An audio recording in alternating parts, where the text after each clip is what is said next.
The Red Cross responds to nearly 66,000 disasters every year, most of them house fires. Red Cross President and CEO Gail McGovern says you need to develop an evacuation plan and practice it, especially with your children. It takes just 2 minutes for a home to be engulfed in flames. Practice those drills. We all think our kids know what to do. They don't. We need to teach them. We have started a large campaign where we're going into vulnerable communities and helping install smoke alarms. Already 92 lives were saved, and 4 of those lives were saved by a 5-year-old girl who remembered what we taught them during these fire drills, and she got her family out. We also have a slew of free apps that people can download onto their smartphones. It's what to do in every kind of disaster you can imagine, how to prepare and how to recover. To help support all the Red Cross does and to make a financial donation, go to redcross.org. That's redcross.org. See that cute little dog in the pet store window? Chances are it came from a puppy mill.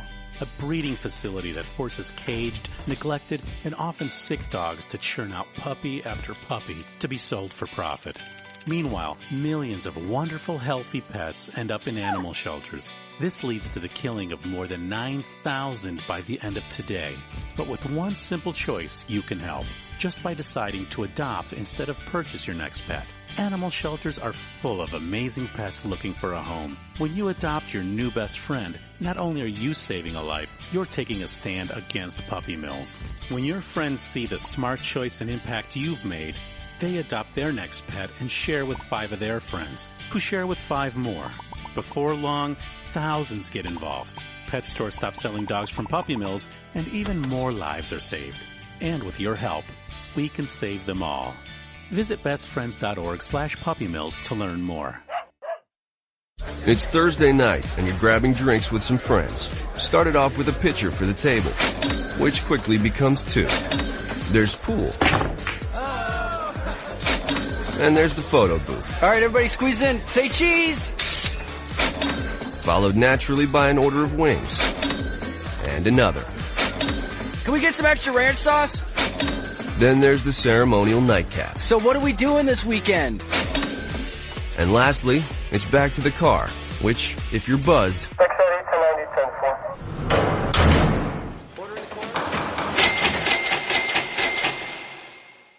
could be the most expensive night of your life. Getting pulled over for buzz driving could cost you around $10,000 in fines, legal fees, and increased insurance rates. Nothing kills a buzz like getting pulled over for buzz driving, because buzz driving is drunk driving. Brought to you by the National Highway Traffic Safety Administration and the Ad Council. Every day, the men and women of the United States Marine Corps demonstrate their commitment to defend the American way of life. Since 1775, we have served our nation as a force in readiness. From combat operations to humanitarian assistance in every corner of the world. No matter where the mission takes us today or wherever our country needs us tomorrow, we always remember the land we call home. As Marines, we take a stand for each other, for our nation, for us all. The few, the proud, the Marines.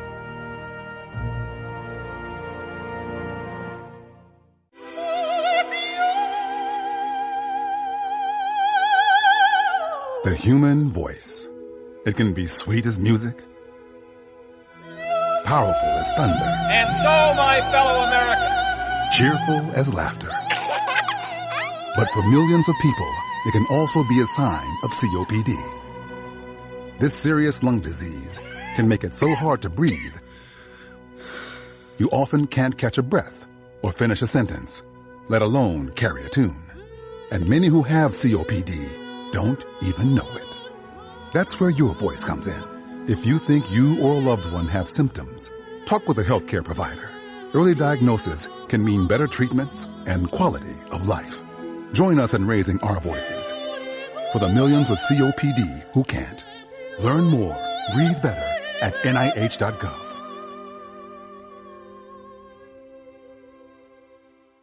As a mother, you don't want to have to worry about this bill is coming, but then she needs this chemo. That's a decision you shouldn't have to make. It's a huge burden lifted financially, and so it allows you to give singular focus to your child. I've never known a hospital that takes care of their patients so thoroughly. That was the first thing I was like, how are we going to do this? When they told us that we didn't have to pay a single bill, I was like, wow, they pretty much have saved us. It's like the world has been lifted off of your shoulders, and now your focus is supporting this child. There is not another hospital like St. Jude. The patient care is unmatchable. It saved my life. It saved my daughter's life. It saved our family. St. Jude Children's Research Hospital. Finding cures, saving children. Learn more at stjude.org.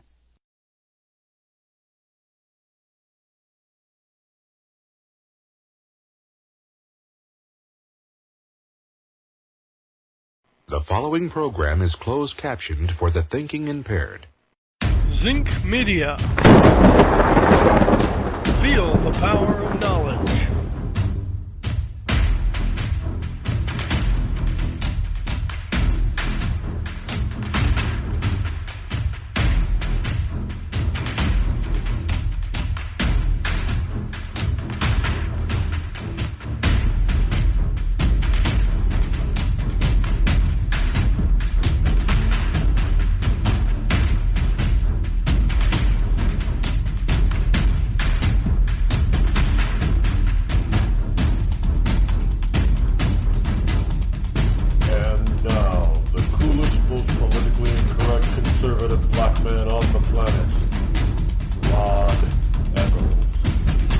Good Thursday morning to you, one and all. Here it is, Thursday, September number 21 in the year of our Lord 2017. I am your lovable host, Rod. Yes, we are coming to you live this morning. Welcome to all you liberty lovers and ecclesiastites all across the globe. Glad that you're here. The Hot Rod number, the Hot Rod line is 603-835-3226. That's 603-835-3226. It is Thursday, and it is also, hopefully today will be a better day than yesterday. Not that yesterday was yesterday was a good day. It's just that during the show yesterday, first I had a dud of a cigar. It wouldn't stay lit. I hate when that happens. You get a dud every once in a while, and I know some people are saying, what, are you smoking a cigar at 9 o'clock in the morning? Well, it's not that early for me because I'm already up for a few hours. And besides, you ever heard the saying, when somebody goes to get a drink and it's not 5 o'clock and they just say, well, it's 5 o'clock somewhere. Well, that's true. Besides, I sort of suck and puff more than I actually smoke those things anyway. And yesterday just wouldn't stay lit. Well, it's good to have one when, if you missed it yesterday, you should be able to get a copy of it. Well, I shouldn't say a copy because you really can't download it. But you should be able to listen to yesterday's Intel report sometime later today. We'll be uploading that onto rodeccles.net. And you'll be able to... And actually, he's Agent 0010. I think part of the... Well, I don't know exactly. One of these days, I'm just going to have the webmaster come on and tell you exactly what the hell's going on with this thing. But we're getting there. It is getting there. We got a soft opening of it right now, rodeccles.net. And Agent 0010 will have his own page, basically, with all previous, bunches and bunches and bunches of Intel reports. So you can actually go back, be able to go back later on and see that what he was saying was correct here on this program. Because he predicted a lot of stuff that the lamestream media, months later picks up. It's kind of interesting. Well, I mean, he's a former inside the Beltway kind of person. I got my own government spook, as it were. But anyway, it is Thursday. We've got Hurricane Maria devastating the island territory of Puerto Rico. And the big story is is that evidently the entire island is out of power. And they don't expect the power to come on for months. 100% dark age. So in other words, Puerto Rico now is the equivalent of North Korea. There's no electricity. Now, I got to ask, if all you got to do is restring up some lines, why is that going to take months? Well, evidently, there are some power stations there that were kind of devastated. There is some... I got a little lesson last night. This is a side note, but it is related. There is an effort in this country to not move to alternative distribution systems for energy. And I saw this last night on something called Chronicle. Yeah, Massachusetts, I think Channel 5 in Boston. They air this program called Chronicle every night. Comes on at about 7:30 p.m. here local time. And it's really just about, Massachusetts. New Hampshire has one. New Hampshire Chronicle comes on at 7 p.m. on Channel 9 out of Manchester, New Hampshire. And I've seen Chronicles when I've traveled in various places. I think is it ABC? I think it's an ABC thing. In all the affiliate stations, most of them have their own Chronicle. I've seen Chronicle in Syracuse. I've seen Chronicle in Houston, Texas. I've seen Chronicle. It's just a half-hour magazine it's a branded program basically that everybody gets to do locally. And last night they were showing something about, I think it was Norwood, Massachusetts. Now Norwood, Massachusetts has what's considered to be the nation's most patriotic address or zip code. The zip code is 01776 in Norwood, Mass. You'll never forget that now. You'll never forget that 01776, 1776 is the zip code for Norwood, Massachusetts. You'll never forget it now. It's pretty interesting. I didn't know that, actually. Well, then again, I never went out looking to see what town or area had the zip code, where the zip code of 1776 was located. But they told me last night, because they did a program on Norwood, Massachusetts. It's a beautiful, bucolic little town. Evidently, Henry Ford, the original Henry Ford I, actually bought some property there. The Ford manufacturing giant, who started Ford Motor Company in Detroit, actually had some property that he purchased in Norwood, Massachusetts. Now, the whole thing about Norwood, Massachusetts is that it's they call it the western suburbs of Boston. Well, there really isn't any eastern suburbs of Boston, because east of Boston is the Atlantic Ocean. I guess there's southern and northern suburbs. And the North Shore is a lot more populated than the South Shore, as they call it. So if you go out west, that's when you start to open up and get some fresh air, I guess. Well, Norwood is not too far outside. The funny thing is that they made a comparison with today versus yesteryear. Now, yesteryear, it used to take, by horse or horse and buggy, it used to take about 2 to 2.5 hours to get from Norwood to Boston one way. Funny thing is, now that's by horse and buggy, horse and carriage. And you would think, well, that's terrible. 2 hours, 2.5 hours. Funny thing is, in our modern times with cars, a daily commute to Boston from that area, Norwood, or from anywhere equidistant, all the way around Boston, will take you about 2 hours in a car. So are we really that advanced?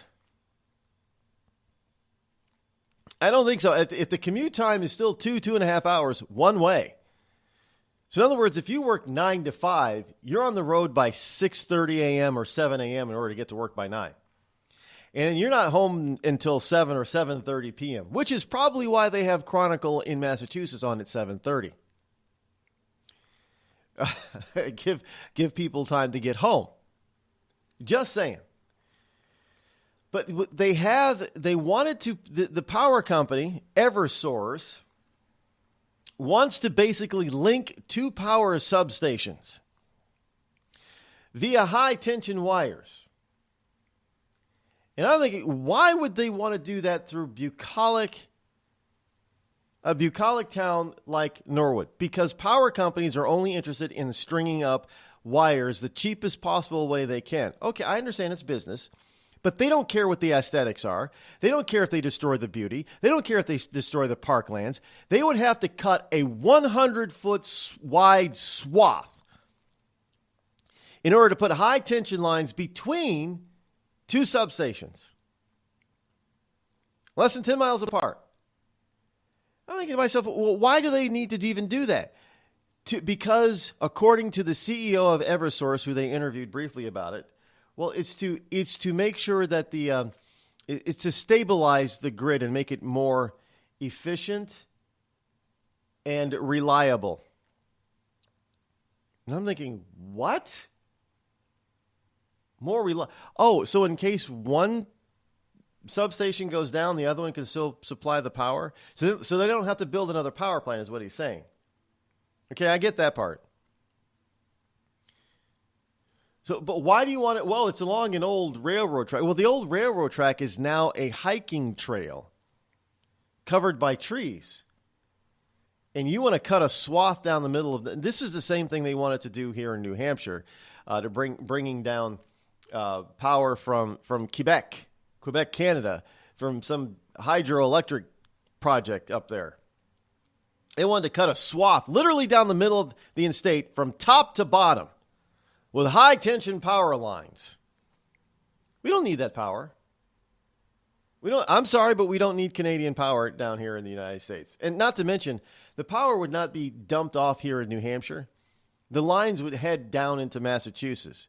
So actually, the reality is what people were saying, one of the reasons why they were against this thing going through New Hampshire is because the power was destined for places like Rhode Island, Connecticut, and New Hampshire wasn't even going to benefit from it. We don't need that. So then when people ask, well, why don't they bury the lines? Then I found out, well, the reason first of all, it's more expensive to bury the lines, which I don't have a problem with, bury the lines. But I didn't know that they would still have to destroy the pathway by having a 50-foot swath because of regulation. Oh, we got to protect the power. You can't have trees growing into the power line.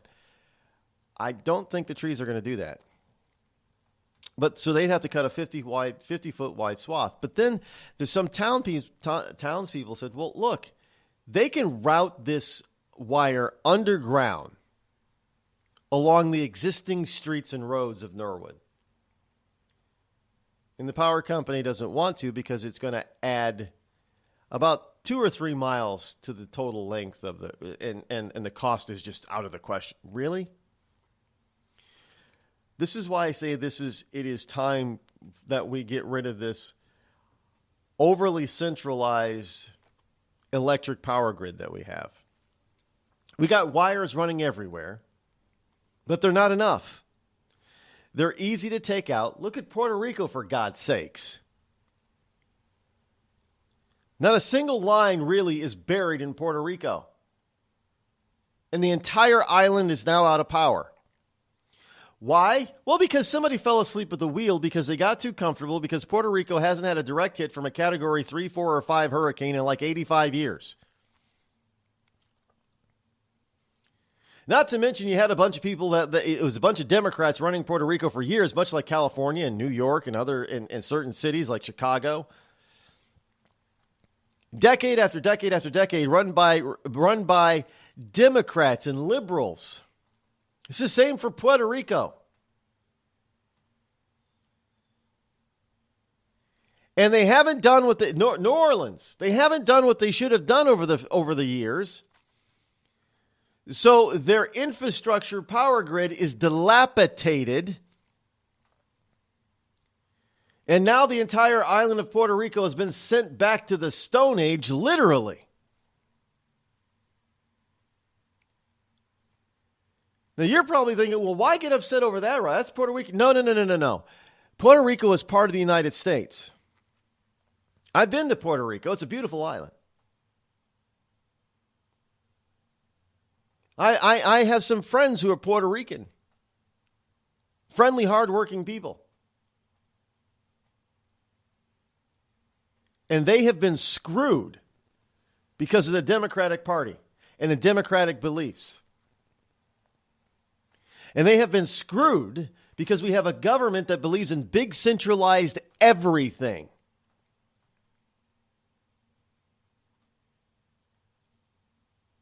The Puerto Rican power grid was vulnerable because their power plants sucked. And nobody was ready or prepared. And there was no armorizing of the power grid in Puerto Rico. And so the problem is the reason why they may be down and without power 100% of the island, at some say could be months before it's back, is not because the power lines are down and they won't be able to get those back up. It's because the big centralized outdated power plants that should have been decommissioned or refurbished or decentralized long ago never were. And thus we have an entire island that was already on the brink of bankruptcy, basically, because of Democratic rule, has just been completely and utterly thrown back to the Stone Age. And we, the taxpayers, the rest of us taxpayers across the country, are going to have to bail them out. Well, we're going to have to. They're a territory. We're responsible for them. It's not like they're a state yet. You know, being a state, you have certain responsibilities for self-rule and self-sustenance and all that kind of stuff. And you can get emergency aid, of course, if there's, federal aid, if there are things that happen. But if you're a territory, that's an extra burden on the federal government.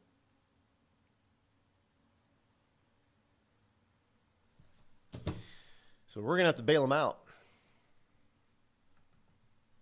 I don't know. You might start hearing and thinking. Some people might start thinking that maybe we can't afford a tax cut that's trying to worm its way through Congress right now because of this. Don't doubt me on it. You're listening to me, your lovable host, Rod, here on the Rod Eccles Show. We've all heard of male enhancement, but now there's an expert on true male enhancement in the areas that really count. In Herb Ellis's book, Husband 2.0, Real Male Enhancement, you'll find answers to questions like, why doesn't she want to have sex? A quick start, quick results workout guide, plus what you can do as a side hustle to make money now. With all the great tips in this book, every man can benefit. Get the book, Husband 2.0, Real Male Enhancement, on Amazon.com.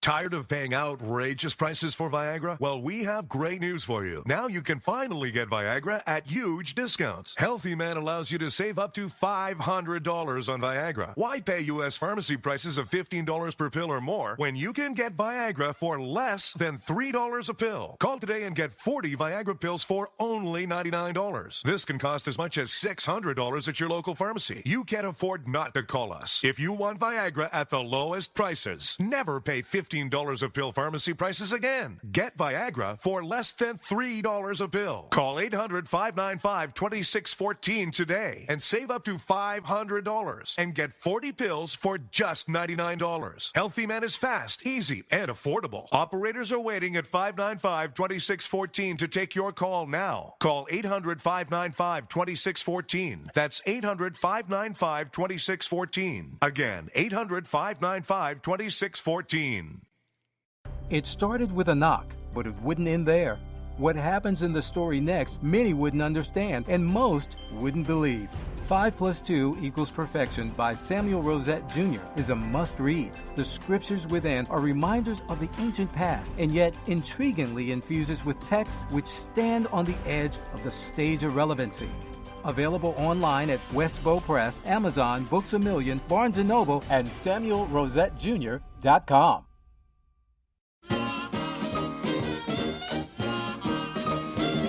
Around the town when folks are snacking, Bell's the brand, you'll find them packing. the great taste tells. If it's Bell, it's swell. At parties, dinner, or when you're lunching, Bell's the brand that gets you crunching. the great taste tells. If it's Bell, it's swell. The potato chip that's made today is fresh today to be crisp today. So dip away, eat them any old way, and let the chips fall where they may. In the bag or boxed in the pack, Bell's the one that keeps you coming back. 'cause great taste tells. If it's Bell, it's swell.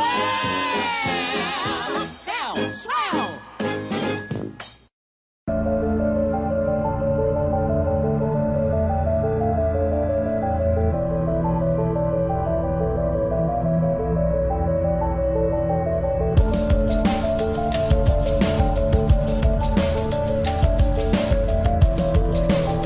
(603-835-3226).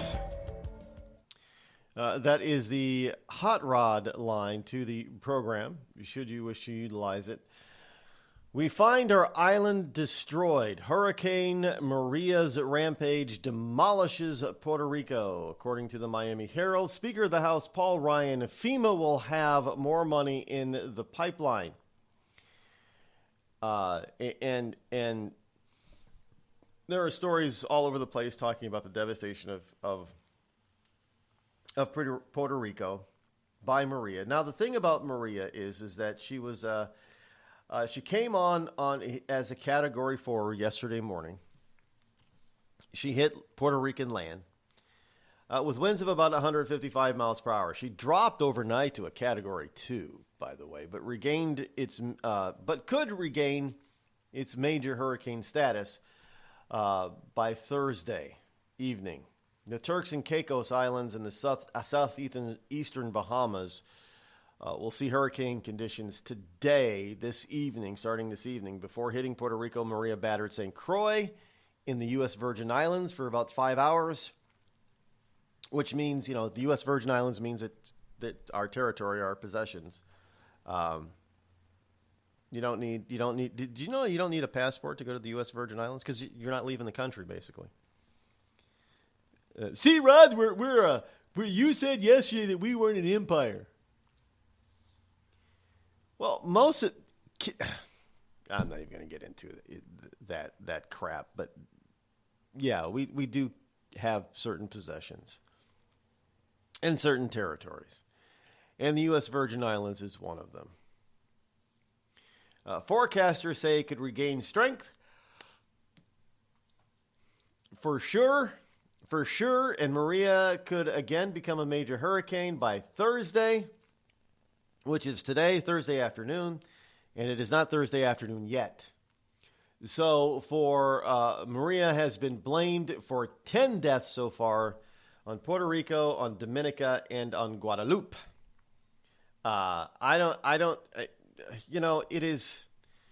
It's always sad when somebody loses their life, but we have this ability to predict hurricanes and hurricane patterns pretty well now.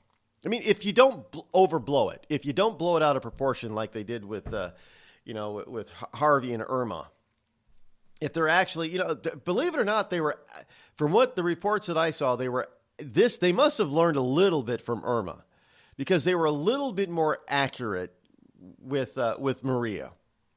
Although they did Maria's going to be a Category 5 and hitting direct hit to Puerto Rico. Well, they were right with one thing. Not that it was a Category 5, because it was a Category 4 and quickly diminished to Category 2. But they were right about one thing, about Hurricane Maria hitting Puerto Rico and how bad it would be. That it would put Puerto Rico back into the Stone Age. And that's exactly what happened, because they already knew what was there by Democrats. On the battlefield, there's a saying America's military men and women live by. Never leave a fallen warrior behind. Ever. Off the battlefield, Wounded Warrior Project operates with the same goal. We leave no warrior behind. Wounded Warrior Project is a non-profit organization created to help our men and women returning home with the scars of war. Whether those scars are physical or mental, we're here to make sure that they heal.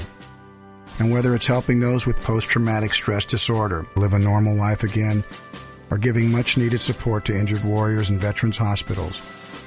Because no one deserves our help more than the men and women who risk their lives to keep us safe. Wounded Warrior Project. We never leave a fallen warrior behind. Ever. Learn more about what we do at woundedwarriorproject.org. Think fast. In the short time it takes to listen to this message, a small flame can turn into a big fire. Several minutes more, and thick, poisonous smoke may have filled your lungs and reduced your ability to respond. Give it 5, and your entire home may be filled with flames. Keep breathing. We've got you. Don't let your world go up in smoke. Have working smoke alarms and practice an escape plan for you and your loved ones. Learn more at usfa.fema.gov, because fire is everyone's fight. Have you mixed your pain meds, your sleep meds, your allergy meds? Call the Poison Helpline. Has your child eaten a tube of toothpaste, a chip of paint, a wild mushroom? Call the Poison Helpline. Have you been bitten by a spider, a snake, an insect? Call the Poison Helpline. Poisonings can happen at the home, on the job, or in the great outdoors. Call the Poison Helpline first for fast, free advice from medical professionals. Call 1-800-222-1222 anytime, anywhere. 1-800-222-1222. Save the number, save a life. Brought to you by the U.S. Department of Health and Human Services. Hi, I'm Hilary Duff. As a mom, I'm proud to support the March of Dimes in helping more women have full-term pregnancies and healthy babies. That's why I walk in March for Babies. The money we raise funds research and local programs that help babies overcome the challenges of premature birth and birth defects. Sign up today at marchforbabies.org. Together, we can help make healthier babies possible for thousands of families. It's pretty amazing when you consider that 7 years ago, we didn't have the treatments we have now. We cure 80% of children with cancer. Go back 50 years, we were curing 20 to 30%. This is the miracle story of modern medicine.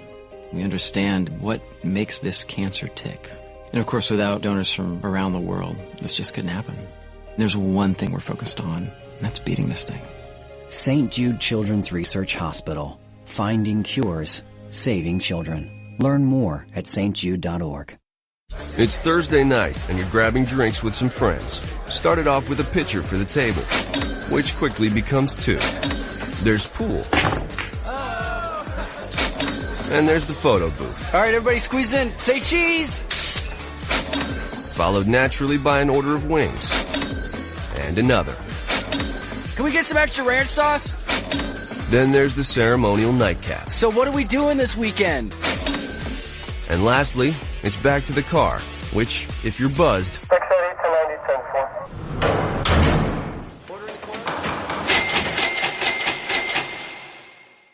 could be the most expensive night of your life.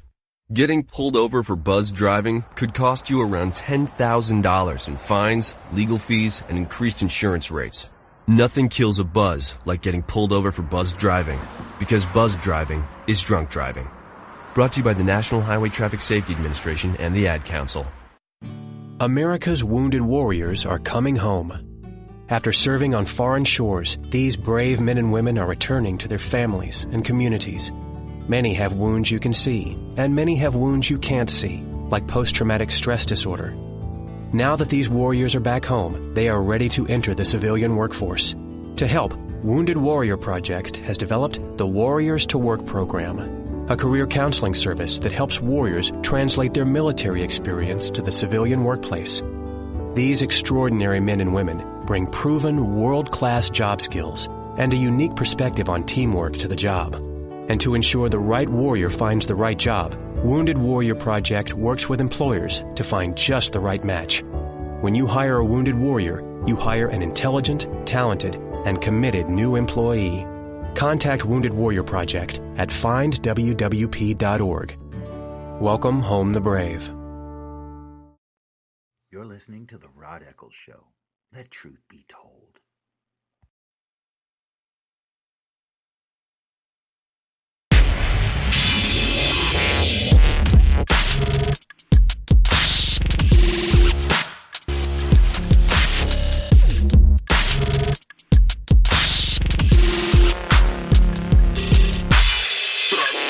One of the things about the weather,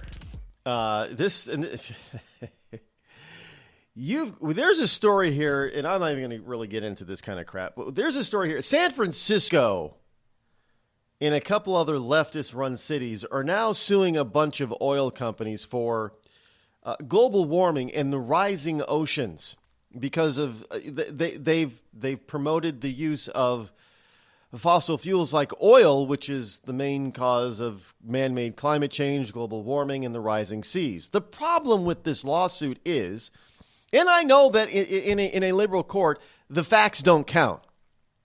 But the very problem with the basis of this lawsuit is the fact, well, there's two, is the fact that there's more ice right now than there's been in years at both poles. And satellite imagery and pictures are proving this. I mean, there's just no doubt about it. There's more ice than there's been in the last, 10, 15 years up there. The ice shelf in the North Pole is growing. The ice shelf in the South Pole is growing. So the ice has got to come from somewhere. So the ice comes from what? Seawater. And if you get frozen ice, if you get frozen water, that means that the water level goes down. Oh, well, I'm sorry. You know what? I take that back. I take it back. This is how they could possibly be right. And, everybody can do a little bit of a scientific experiment. Go to the refrigerator.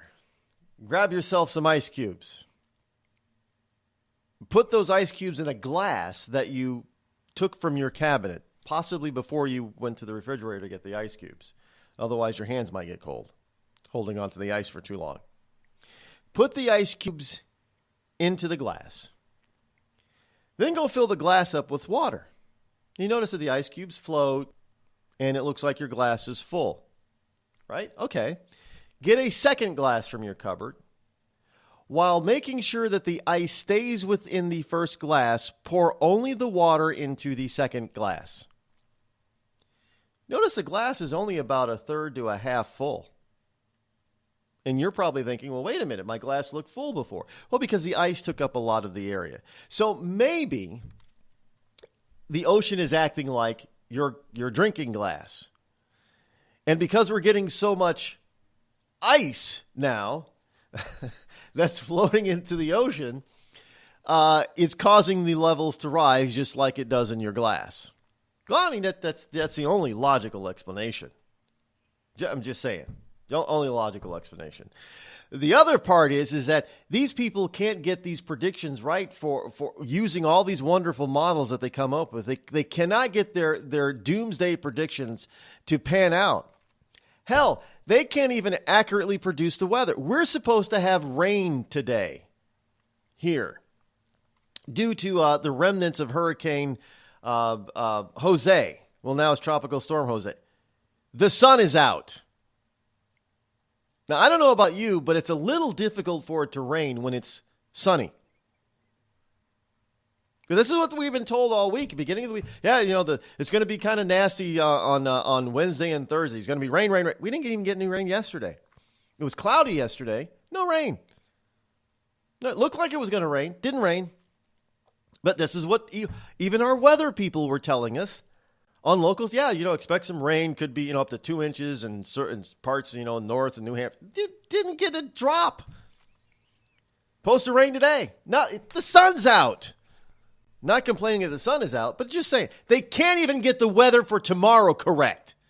How the hell is this lawsuit going to go forward suing the oil companies? By the way, San Francisco runs on oil like every other modern city around the world, except for maybe in North Korea. Just saying.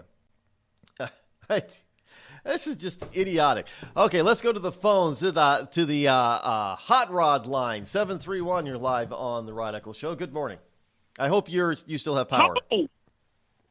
Oh, I have power. But, you know, it's kind of strange, but in Tennessee, we have forecast this very same way. It's supposed to rain Tuesday, Wednesday, and Thursday, and the sun has shined every day. But I'm glad for that. But, I mean, it is kind of interesting that our local forecasters were, you know, my husband thinks that the Weather Channel hung the moon, but I think he's losing his confidence. He's losing a but little I faith. had something I wanted to ask you. I wanted you to ask Agent for me. You know, I had two brothers who retired in the military. One passed away, but my brother who's living said Sunday, he said that the military has technology to redirect hurricanes and tornadoes. And I was like, really? He's like, I promise you they do. And I said, well, why are they using it? And he said, well, they're using it one way or another. And he said they'd had it since, he either said like 1954 or 1974, because I can't remember, because really I just thought he was kind of nutty. But well, then, you know, you start. There's this thing that they had up in Alaska called HARP, and I can't remember exactly what the acronym means. And there's been a lot of discussion about it. And recently, they supposedly have shut down the project. And there are a lot of conspiracy theorists that believe that HARP was responsible for all the F4s and F5 tornadoes that we were experiencing, all the earthquakes and the change in climate. It wasn't due to man-made climate change as far as oil burning and fossil fuels, but it was due to HARP. And part of HARP was being able to control earthquakes, and they were going to use this thing as a weapon and totally devastate our enemies like Russia and China with earthquakes. But the byproduct of HARP being able to do that was also supposedly being able to, in some form or fashion, control major weather processes like tornado-producing thunderstorms and hurricanes. Now, the problem with that is that there doesn't seem to be any change in any sort of weather pattern on the planet when it comes to extreme weather like that. I mean, they're still getting typhoons out in the Pacific, you know, with winds in excess of 200 miles per hour, and they're still following the same tracks that they've always followed. We're now getting hurricanes that we haven't had. I mean, this is one of the things that they said about us not getting hurricanes in the last 12 years hitting mainland USA. Well, they supposedly shut down HARP about a half a decade ago, so we should have gotten tornadoes hitting mainland USA before then. You start to run into the conspiracy theory realm with HARP. Now, there was some sort of project going on in Alaska. It's real. HARP is real.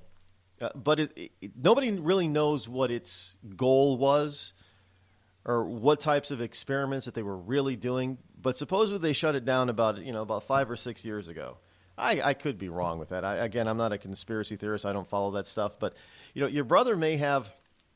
We have always looked for some sort of weather net capability ever since World War II, when weather would oftentimes interfere with our battle plans and attacking the enemy. That's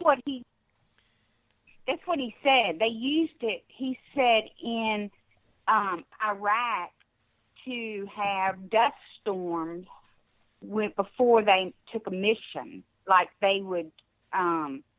It would make it where the enemy didn't have as much visual access. It would, and that's what he was telling me. And, that they did use that. And so I was just wondering, I said, well, that's kind of interesting. And, when you think about all the money, the billions of dollars that, like, Puerto Rico is going to cost us and the Virgin Islands, it seems like that if that could prevent people from losing everything they've worked for, it would be a worthwhile, use, it seems. And it was just something, to think about. And I don't have a military background, and well, when and my it brother's comes old to now. when it comes to science fiction technology, I put that in the realm of science fiction technology. It's hard to know. The funny thing about conspiracy theories is that you could be 99 of them could be just theories, stupidity, wrong, that kind of thing. It never could happen, never would happen. But there's always that one that is accurate and dead on, and it blows your mind. So is HAARP actually one of the ones that is actually accurate and dead on, and it'll blow people's mind if it was ever really fully revealed? Could be.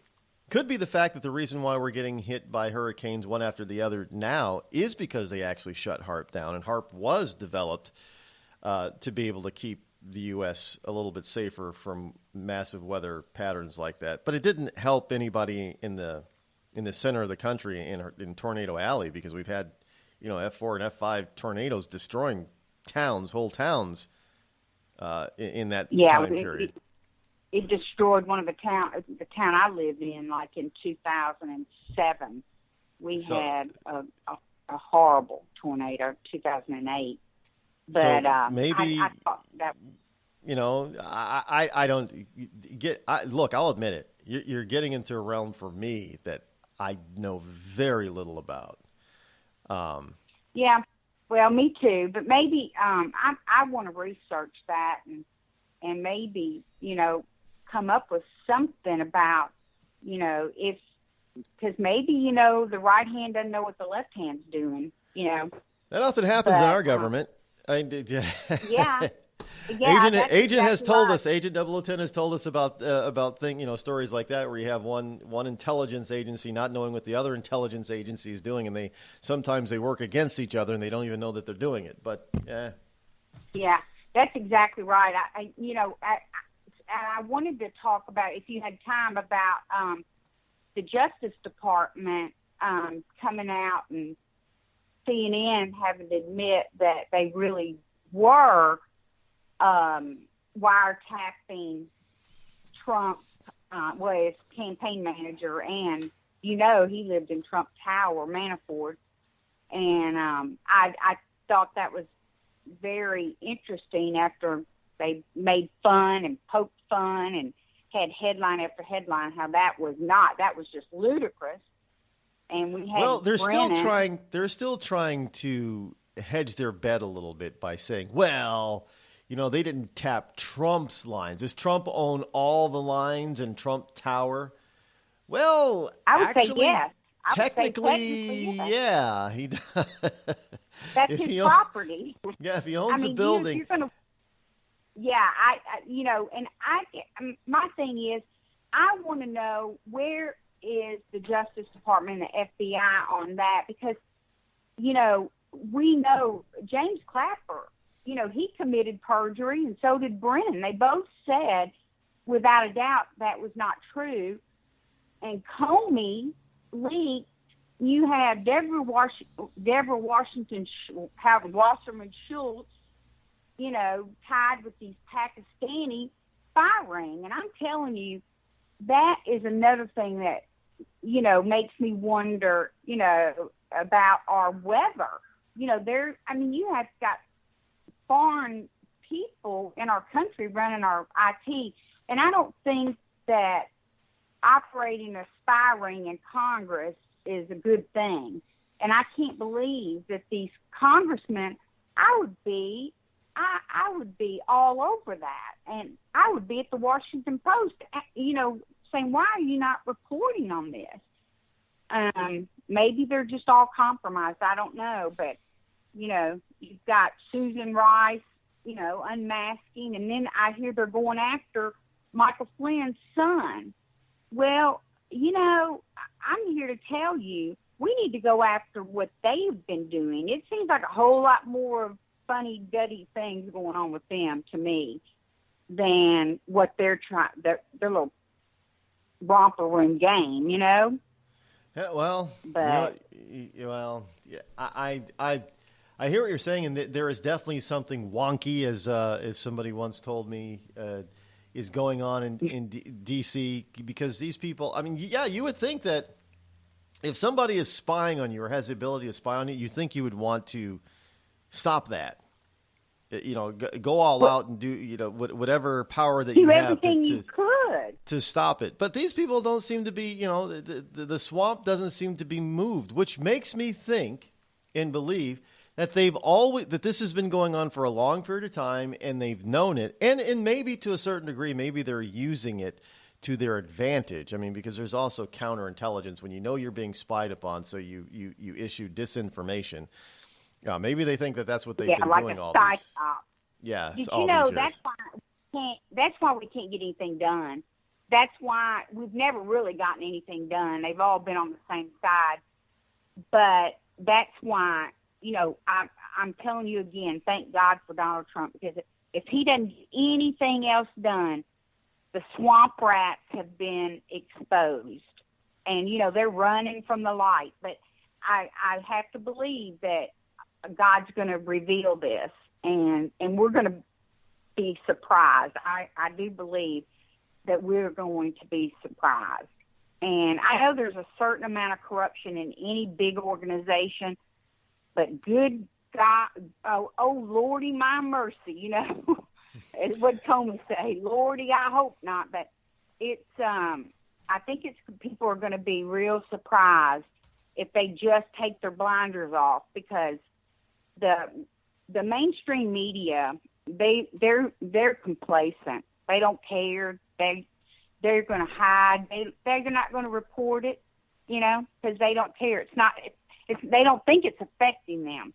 But once they get out of that high-powered, beautiful job they have, then they're going to be, when they start having wrinkles and have to, go and get a real job, they're going to wish they, didn't, partake in all this crime. But anyway, I know I've overspoken, but, it's just things that we have got to address. And Americans are in denial. They're like, oh, well, let's go to work today. Oh, let's go play soccer. Oh, let's go eat dinner. They better wake up, because we have some things going on that are not on the up and up. Now, just pure dirty, not up and up. I don't mean just a little bit. Yeah. But anyway, so I will, I'll close on that one. But if you would ask Agent what his take on that, I would love to hear it, because I think he's got, a lot of things in his head that I don't. We'll definitely anyway, try to look into a little bit on that one for you. All right. Hey, thanks, Rod. Have a great day. You too. Thanks for your call. Hey, but by the way, it reminds me of a saying, though, when it comes to all of those wonderful people in D.C., and the whole spying gate thing, and why don't seem to be doing much about it, because of the swamp and the swamp monsters down there. Well, it reminds me of an old saying. I can't remember exactly who said it, but it goes something like this, and it's very factual and very truthful. We have met the enemy, sir, and the enemy is us. Hello, America. It's me, your history. I remember a time when we thumbed our nose in a king's face, sent him packing. And when fascists and emperors talked a little bit too loud, we showed up, tore their cities to the ground, and then rebuilt them just to prove we could. We put men on the moon, we won a Cold War, and we elected fearless leaders who led fearless people. What the hell happened to you, America? Back in my day, we didn't elect a big-eared community organizer. We punched him in the kidney.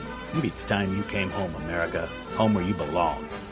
We've all heard of male enhancement, But now there's an expert on true male enhancement in the areas that really count. In Herb Ellis's book, Husband 2.0, Real Male Enhancement, you'll find answers to questions like, why doesn't she want to have sex? A quick start, quick results workout guide, plus what you can do as a side hustle to make money now. With all the great tips in this book, every man can benefit.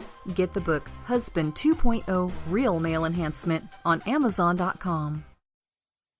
Tired of paying outrageous prices for Viagra? Well, we have great news for you. Now you can finally get Viagra at huge discounts. Healthy Man allows you to save up to $500 on Viagra. Why pay U.S. pharmacy prices of $15 per pill or more when you can get Viagra for less than $3 a pill? Call today and get 40 Viagra pills for only $99. This can cost as much as $600 at your local pharmacy. You can't afford not to call us. If you want Viagra at the lowest prices, never pay $15 a pill pharmacy prices again. Get Viagra for less than $3 a pill. Call 800-595-2614 today and save up to $500 and get 40 pills for just $99. Healthy Man is fast, easy, and affordable. Operators are waiting at 595-2614 to take your call now. Call 800-595-2614. That's 800-595-2614. Again, 800-595-2614.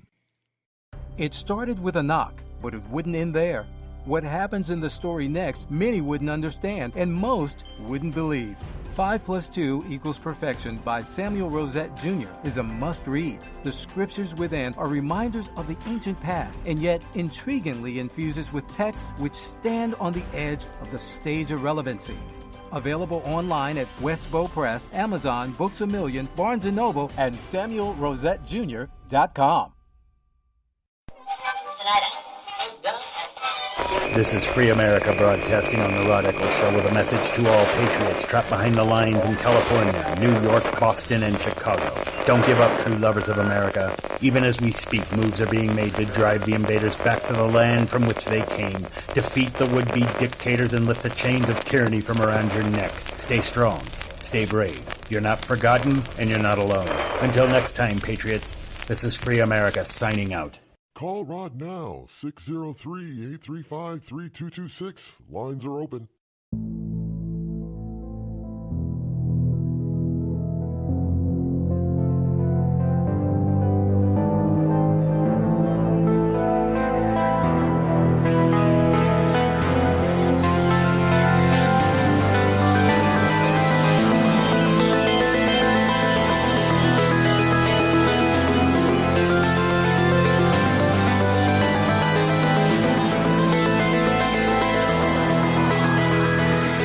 Now, when it comes to hurricanes can do some massive damage, as we all know.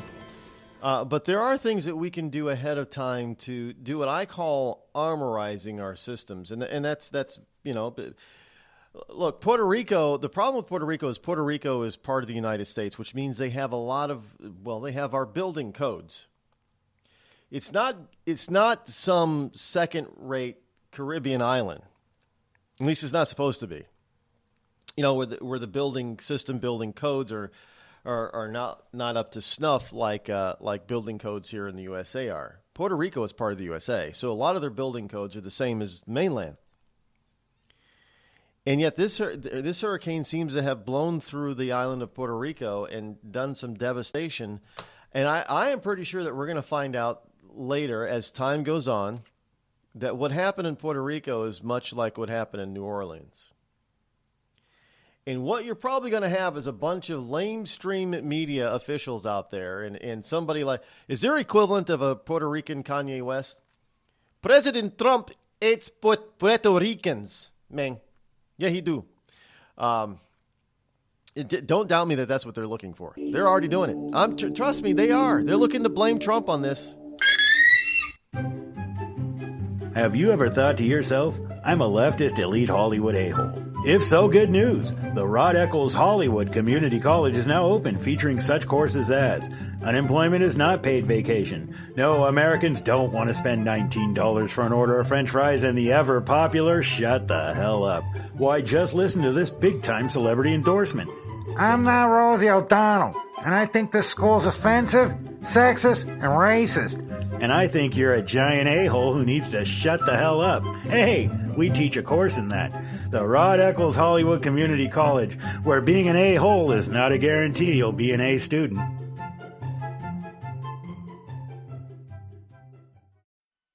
I considered suicide so I wouldn't put my family through all the pain. Many of our warriors are returning home from the battlefield, only to face a new war as they struggle with devastating injuries. At Wounded Warrior Project, we understand. We're there to help. Even though you think you're broken, you're not. It's the physical and the emotional healing that Wounded Warrior Project provides. With a gift of just $19 a month, you can join Wounded Warrior Project. You'll help provide critically needed programs and services that rebuild lives. Beautiful. There you go, buddy. The ongoing needs of our wounded and their families will continue for many years to come. Now is the time to show your support. Call now or go online with your gift of just $19 a month, and we'll send you this Wounded Warrior Project blanket. It made me feel that there's people out there that care about us. After this event, we can finally maybe start to heal as a family and move forward. We need your help. The families are hurting. For many of our wounded heroes, the greatest casualty is being forgotten. That's why your gift of just $19 a month is so important. Please, call or go online right now. Think fast. In the short time it takes to listen to this message, a small flame can turn into a big fire. Several minutes more, and thick, poisonous smoke may have filled your lungs and reduced your ability to respond. Give it 5, and your entire home may be filled with flames. Keep breathing. We've got you. Don't let your world go up in smoke. Have working smoke alarms and always stay in the kitchen when cooking at high temperatures. Learn more at usfa.fema.gov, because fire is everyone's fight. And now, a message from the American Migraine Foundation. It's an absolute nightmare. I was terrified. It was like your head's gonna explode. Migraine is a disabling disease. Just all of a sudden couldn't see. Migraine has ruined my life. Absolutely terrifying. There's pain that does not stop. It's a throbbing, pulsing, banging, hammering feeling in your head. 36 million Americans suffer. I started getting migraines around 5 years old. Just takes over everything. I feel trapped by migraine. It hurts like my head's gonna fall off. And the whole world around you stops. My world has gotten small. You feel like the world's closing in on you. There's nothing you can do. I had spent a year housebound. It's like you're trapped in your head. There's no escaping it. You can't leave your body. Don't suffer alone. Make your move against migraine. Visit AmericanMigraineFoundation.org to find help, learn more, and get connected. It's Thursday night, and you're grabbing drinks with some friends. Started off with a pitcher for the table, which quickly becomes 2. There's pool. And there's the photo booth. All right, everybody squeeze in. Say cheese! Followed naturally by an order of wings. And another. Can we get some extra ranch sauce? Then there's the ceremonial nightcap. So what are we doing this weekend? And lastly, it's back to the car, which, if you're buzzed,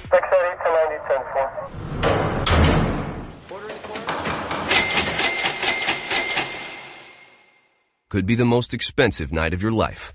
Getting pulled over for buzzed driving could cost you around $10,000 in fines, legal fees, and increased insurance rates. Nothing kills a buzz like getting pulled over for buzzed driving, because buzzed driving is drunk driving. Brought to you by the National Highway Traffic Safety Administration and the Ad Council.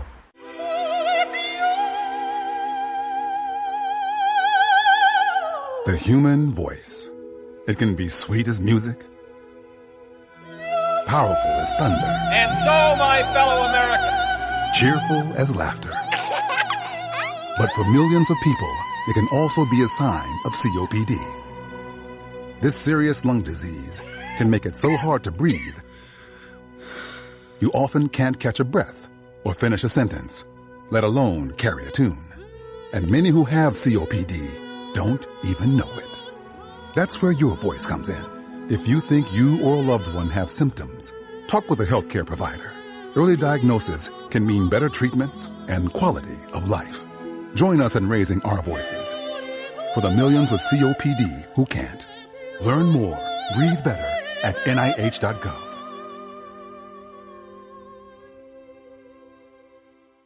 Every day, the men and women of the United States Marine Corps demonstrate their commitment to defend the American way of life. Since 1775, we have served our nation as a force in readiness. From combat operations to humanitarian assistance in every corner of the world. No matter where the mission takes us today, or wherever our country needs us tomorrow, we always remember the land we call home. As Marines, we take a stand for each other, for our nation, for us all. The few, the proud, the Marines.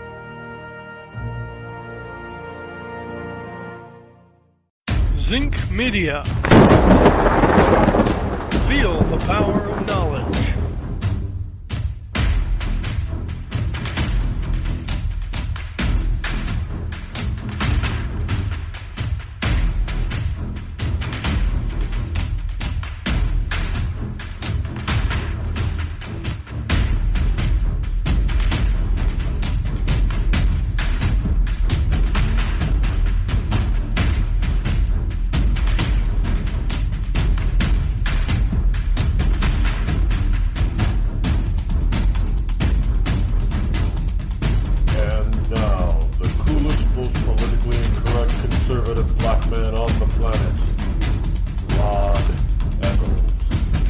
Good morning to you, liberty lovers and ecclesiastites all across the globe. Here we are, back for hour number 2 here on the Rod Eccles Show. It is Thursday, September number 21 in the year of our Lord 2017. Glad that you're here. The Hot Rod line is 603-835-3226. Utilize that number anytime you wish to call the program this morning while we are live. Don't forget to check out the new improved and continually improving website for the rest of the week. I am told that it will be fully active by this weekend. Now, we missed our deadline, but rodeccles.net. It is the front half is working. The back half, I guess, is not, for whatever reason. It shouldn't be all that complicated, I don't think. But yeah. Well, yesterday as I was trying to put up some post over there, it kept telling me it was down for maintenance. But if I went to another, I don't know. I am almost ready to throw up the white flag when it comes to this war with technology in myself.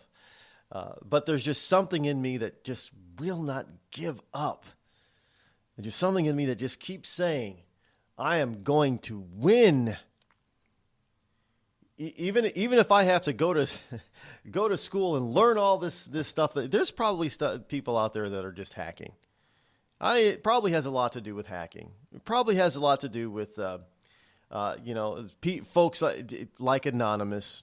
See, the problem with Anonymous is that we don't really necessarily know who all the members of Anonymous are, but Anonymous isn't anonymous. The dangerous hackers out there are the ones that don't belong to any organized hacking group that we know of. At least when they do belong to organized hacking group, they don't give themselves a name like that and then publish it. Like Anonymous. Just say, not saying that the people of Anonymous aren't brilliant hackers, because I'm sure many of them are. They have been able to do certain things. And to the surprise of some out there who try to counter their activities. But I think the more dangerous ones are the ones that belong to either individuals or to small bands or groups of people that don't have publicized popular names like the name Anonymous. Just saying. I could be wrong in that, although I doubt it. It happens. There's, and I'm not saying that most of them are evil. Some of them have some evil intent. Absolutely, that's for sure. Some of them may have some good intent. Their methods may be wrong, but their intent is spot on. There's no ill will in their heart, but they're just going about it wrong. And there are those that are just, that have been told things that are wrong, and they believe those things.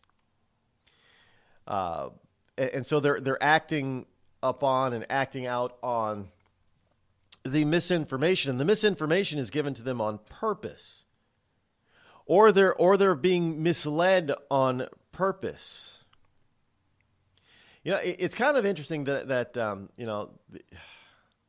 the other day I met a young man in his 20s, and he and his wife just bought a house. Good for them. They're kind of bucking the trend on 20-somethings buying homes, but they bought a house. Now the problem with this guy is that he was a pajama boy. He was a pajama boy hipster. Now what do I mean by he was not an effeminate, but a feminized male. In other words, he was a male feminist. But at the same time being a male feminist, he was a hipster. Why was he a hipster? Well, because he had the hipster haircut and he had a handlebar mustache and a goatee. And he wore skinny jeans. That's the whole hipster thing. But the problem with hipsters used to be kind of manly.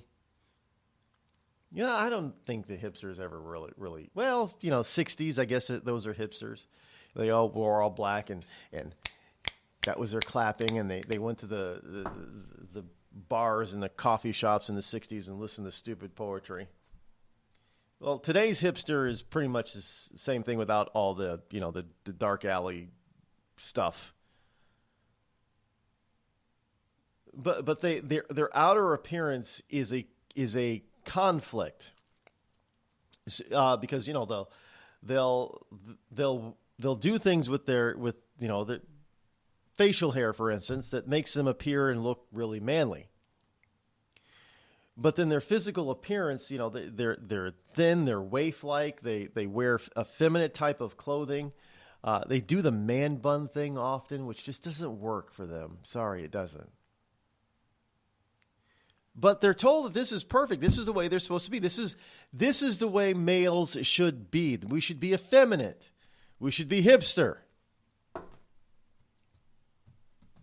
Just like we're told a bunch of other things when you get into college. Like here from the College Fix, students offered extra credit to determine their level of white privilege. Now, if you're a white person, seriously, you are a white. Well, I got another story here that goes along with that. Where is it here in the paper pile? If you're a white being a white person in this country right now is just so bad. There's a story here. Where did I see that? Where a person is, there it is, Victoria filmmaker. This is an attack on, and this is CBC News, British Columbia. So we're talking Canada here. Victoria, Canada filmmaker used fake name to promote pricier tickets for white men. Yes. Now we're starting to get to the point where if you're white, you're going to pay more for stuff. This is called social justice now from liberals. At a particular event to see a movie, or to see a film, is $10 for everyone except for white males. If you were a white male, you had to pay $15 for the same ticket. Now, you didn't get better seating. How obviously if you go to the theater and you pay a higher price, you usually get what the theater considers to be better seating. You'd be up in a balcony somewhere is usually higher, or if you're down in the front row, the front rows are usually higher, or if you're in the orchestra pit, the price is higher. No. Everybody else paid $10 for the ticket, no matter where they sat. But if you were a white male, then you had to pay $15. Now, well, in this day and age, what if you let's take Madonna for instance. What if you're a black male, but you're raised by white males? What if you have two daddies and both your daddies are white, but you're black, or you're Latino, or you're Asian, or you're whatever back when you were adopted, whatever was the hot kid to have. By the way, does anybody? I saw a picture the other day. It was a headline on a cover of a magazine. I can't remember the cover of the magazine. Did anybody know that Madonna had she's had two natural birth children? Did you know that she has adopted 4 black African kids, age 15 to 5? I didn't know that. What the hell is going on? Why are they running around to Africa and adopting, because they're status symbols? She's an old white woman now. She's almost 60. She looks awful. Madonna is not aging well. I mean, the picture was definitely not flattering of her. Let me tell you, standing with her 4 adopted black children, whom she doesn't allow any of them to have cell phones. By the way, that's being a good parent today, not allowing your kid to have a cell phone. But you have this Victoria filmmaker who is charging white males more because of their white privilege. A man behind they call it justice pricing policy. And this is based on charging higher admission to white males attending the screening of his movie that says he used a false fake name to promote it because he was concerned about a backlash that could risk his safety. Well, you think? I mean, if you're so you're worried about because you're doing something wrong. You want to charge a white man, not even a white woman, because I guess, because white females are minorities too, right? Oppressed minorities, which is this whole thing in France, by the way. Liberalism is not dead, by the way, just so you know. I mean, it's running amok like you would not believe. Now in France, they're coming up with a law that says that you cannot catcall at a woman on public transport. You can't follow a woman. You can't ask your woman for her number. It would be a criminal offense for a male to ask a female for her phone number on a public transport. So in other words, in the subway system or on a bus, you see a beautiful woman and you get on the bus and you follow the woman and you want to get up the courage to ask her out on a date. No, you can't do that. Nope. You got to try to get off of public streets and transportation before you can do that. Get into a bar or restaurant, I guess stalk her and follow her someplace where it would be legal to ask her. But the law does not seem to work the other way around. In other words, a woman can catcall a man if she wants to. A woman can follow a man. A woman can ask a male for his phone number, just not the other way around. Now, I don't know if that's true I'm guessing, I don't know if that's true for lesbian. I don't know if it would be illegal for a lesbian woman to follow another woman, if it is illegal for a lesbian woman to ask for another woman's phone number, whether they be straight or gay, it doesn't matter. And I don't think it's going to apply to a gay male following and asking another man for his phone number either. It's just man to woman, one way.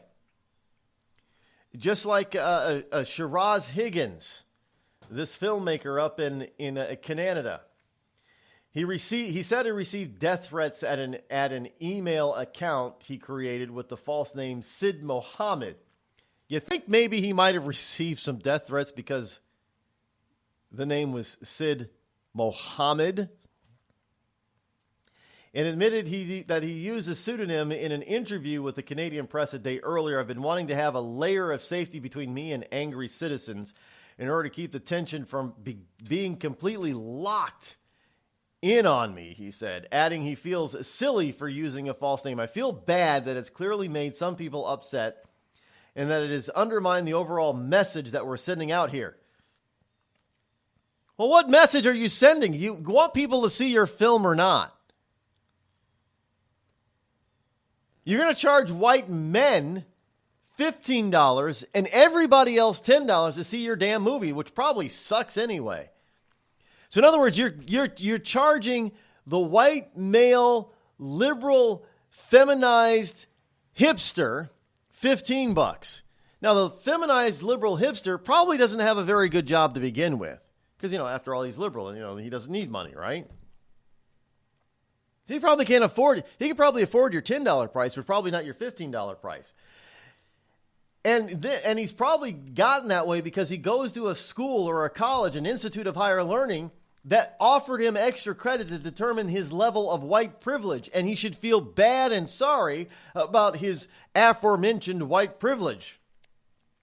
That's right. Students in a a sociology class in San Diego State University can earn extra credit if they take a quiz to determine their level of white privilege. Professor Day Elliott, Day, spelled D-A-E, offered the option to her sociology class students a white privilege checklist that includes 20 questions that aim to illustrate that racial privilege is one form of privilege. Well, you can't help but be if you're white. You can't help if you're born white. You can't help if you're born black. You can't change how you're... How is denigrating anybody who's white helping to elevate anybody who's not white? It's not. I mean, here is the white privilege checklist. There are 20. Well, you know what? We're going to get into this. We'll take a brief time out here. And when we get back, we'll get into this checklist. I got the checklist right here.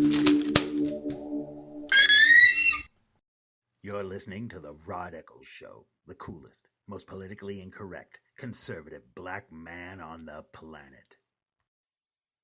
Tired of paying outrageous prices for Viagra? Well, we have great news for you. Now you can finally get Viagra at huge discounts. Healthy Man allows you to save up to $500 on Viagra. Why pay U.S. pharmacy prices of $15 per pill or more when you can get Viagra for less than $3 a pill? Call today and get 40 Viagra pills for only $99. This can cost as much as $600 at your local pharmacy. You can't afford not to call us. If you want Viagra at the lowest prices, never pay $15 a pill pharmacy prices again. Get Viagra for less than $3 a pill. Call 800-595-2614 today and save up to $500 and get 40 pills for just $99. Healthy Man is fast, easy, and affordable. Operators are waiting at 595-2614 to take your call now. Call 800-595-2614. That's 800-595-2614. Again, 800-595-2614. We've all heard of male enhancement, but now there's an expert on true male enhancement in the areas that really count. In Herb Ellis's book, Husband 2.0, Real Male Enhancement, you'll find answers to questions like, why doesn't she want to have sex? A quick start, quick results workout guide, plus what you can do as a side hustle to make money now. With all the great tips in this book, every man can benefit. Get the book, Husband 2.0, Real Male Enhancement, on Amazon.com. It started with a knock, but it wouldn't end there. What happens in the story next, many wouldn't understand, and most wouldn't believe. 5 + 2 = Perfection by Samuel Rosette Jr. is a must-read. The scriptures within are reminders of the ancient past, and yet intriguingly infuses with texts which stand on the edge of the stage of relevancy. Available online at Westbow Press, Amazon, Books A Million, Barnes & Noble, and SamuelRosetteJr.com. You know, a couple of weeks ago, a long-haired young person came into our bank and said to me, I bet you won't lend me money to buy an electric guitar. Well, he was making $100 a week, and he was over 18, and I said, I bet you I will lend you money to buy an electric guitar. And I did. So what happens? The punk gets busted for possession of dangerous drugs, and we're out $350. There's one thing about kids nowadays. You don't have to give them credit. Universal Bank. We trust you about as far as we can throw you.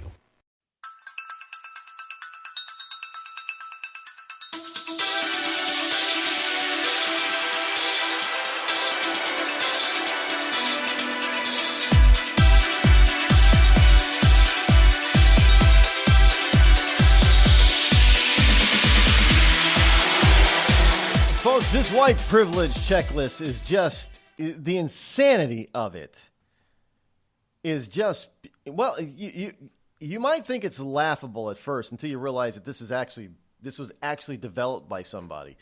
Peggy McIntosh, Associate Director of the Wellesley College Center for Research on Women at Wellesley College, here in wonderful Massachusetts, describes white privilege as an invisible package of unearned assets. An invisible package of unearned assets, which I can count on cashing in each day, but about which I was meant to remain oblivious. White privilege is like an invisible, weightless knapsack of special provisions, maps, passports, code books, visas, clothes, tools, and blank checks. This was actually written in 1989. The following are examples of ways white individuals have privilege because they are simply white. I ask in this questionnaire, it says, please read the list and place a check next to the privilege that apply to you or that you have encountered. At the end, try to list at least 2 more ways you have privilege based on your race. So even after you go through these 20 questions, they're asking you to create or invent or think of at least 2 more ways in which your whiteness has given you privilege. Yes, here it is. I can arrange to be in the company of people of my race most of the time. I think just about everybody can. Have you been to, little Puerto Rico or little Mexico in Massachusetts lately? Any city in Massachusetts? Latino, blacks. You go to Roxbury. You can walk out your door, be surrounded by blacks. I know where a lot of my family is located in Buffalo, New York. There's an enclave of nothing but black people. In fact, white people are the minority in many neighborhoods in Buffalo. I'm sure there are places like that in Chicago and New York City too. But I can arrange to be in the company of people my own race most of the time. I can go I can go shopping alone most of the time, pretty well assured that I will not be followed or harassed. I do that up here in whitewashed New Hampshire. I'm not usually, 99% of the time, I'm not usually eyeballed or followed or thought to be, some potential criminal. I can turn on the television, open the front page of the paper, and see people of my race widely represented. Has this person ever seen BET? Is there even a single white person on BET? Look, you can turn, and there are other how about the Spanish language networks in the United States? This is the most ridiculous stuff I've ever heard of. When I am told about our national heritage or about civilization, I am shown that people of my color made it what it is. Really? So your history is all about white people? Europeans, that's it? World history is all about Europe? I guess, Africa and Asia and the Middle East, Persian Empire, Persians, which are not white, Arabs, which are not white. They had nothing. Genghis Khan was white, I guess. I can be sure that my children will be given curricular materials that testify to the existence of their race. I didn't know that things like math and science were racially motivated. Yeah, those racist math numbers, those racist math formulas. Who does Copernicus think he is? Who does Newton think that he is or was? A bunch of white men inventing mathematics that black people and Latinos can't do because it's white math. I'm surprised that somebody hasn't come up with that one yet. Really, honestly, it's hey, that's white math, Rod. We can't trust math anymore because it was invented by white men back in the day. You know, hey, just like the founders. Those founders were white racist men. You know, are we going to destroy everything that we've learned in math because we find out that maybe, I don't know, maybe Copernicus or Newton or any other famous mathematician that brought us like trigonometry, calculus or any of the other types of math forms, maybe they owned a slave at one point. Oh, no, we're not going to celebrate that math anymore because, the founder or the inventor of the math, they had a slave, man. They're privileged, white privilege math. Can't have that. Dad, we need to talk. Can we just enjoy the drive? If you're not going to listen to me, who will we listen to? Jeffrey. Ah! Marcia Gay Harden, what? Eyes on the road, Dad. What are you doing? What are you doing in my back seat? How did you get in here? You're getting older. Not that old. Your brain's changing. It's natural. Yeah, that's what I was saying. Honey, I've got experience with this. Jeffrey, brain health is all about making the most of your brain as you age and helping to reduce some of the risks to your brain. Really? Now that's interesting. So, you'll talk to her about this, but not me. Marcia Gay Harden? Where did she go? Learn what you can do to help keep your brain healthy at brainhealth.gov. She didn't say goodbye. I mean, I would have. Visit brainhealth.gov.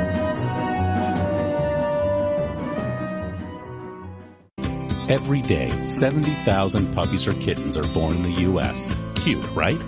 What's not cute is that half of all litters are accidents, which leads to millions killed in shelters each year. Turns out, those little cuties can get pregnant sooner than you think. But here's the good news. You can stop the accident before it happens. When you bring home a pet, get them fixed at 4 months old. Prevent more. Fix at month 4. Visit fixat4.com for more information. Brought to you by Best Friends Animal Society.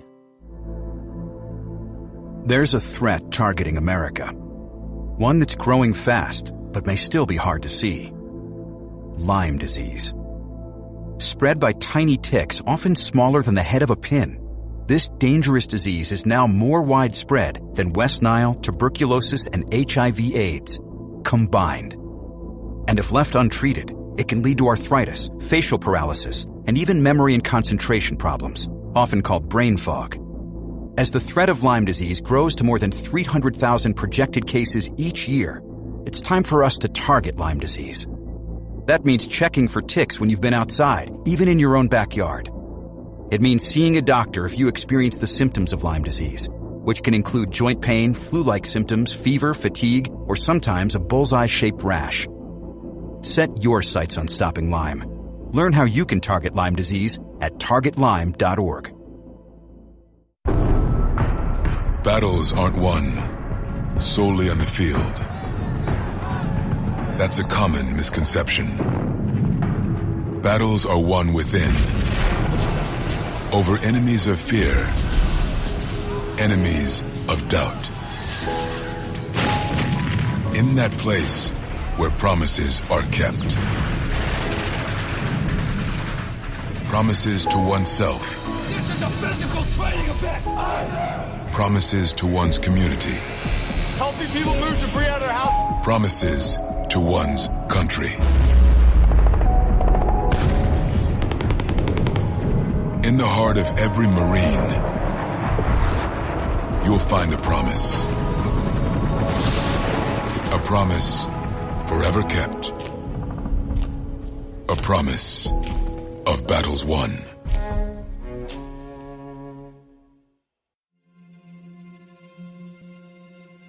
We're here early before they wake up. We stay late, we stay informed, we invest in the latest technology. We take the time to train the next generation of doctors and nurses. We work together to make sure we heal their bodies and their minds. We do this not because it's our job, but because this is about our veterans' lives. This is our mission. More than 300,000 of us working as one. together with families and loved ones. No matter where they live in this country, we'll be there. We all come together and stand together to serve our veterans. We stand strong, united. Stand with us in caring for our veterans. Hi, this is Kelsey Grammer. When military service members head into battle, none are expected to face the enemy alone, but many return home and become isolated as they struggle with the visible and invisible wounds of war. It can be difficult knowing how to overcome that challenge and rekindle bonds similar to those formed in the military. Wounded Warrior Project supports these injured veterans through their recoveries by connecting them with fellow warriors and their communities. No one should fight this battle alone. Join us at woundedwarriorproject.org. Call Rod now, 666-603-835-3226.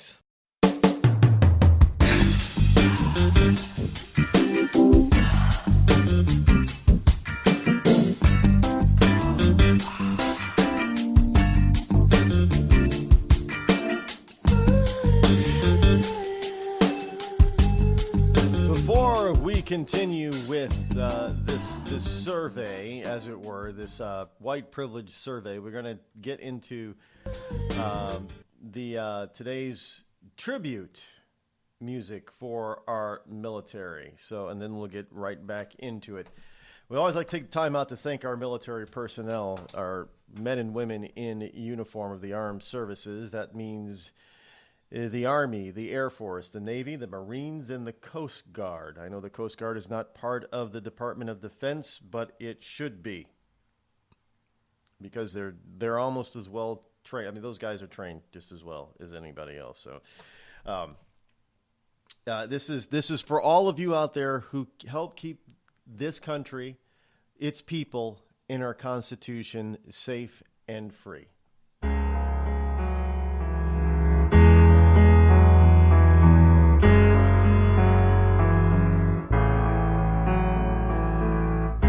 Wrap me in a bolt of lightning, send me on my way still smiling. Maybe that's the way I should go, straight into the mouth of the unknown. I left the spare key on the table, I never really thought I'd be able to say I merely visit on the weekends. I lost my whole life and a dear friend. I've said it so many times, I would change my ways, no, never mind. God knows I've tried. Call me a sinner, call me a saint. Tell me it's over, I'll still love you the same. Call me a favorite, call me the worst. Tell me it's over, I don't want you to hurt. It's all that I can say, so I'll be on my way.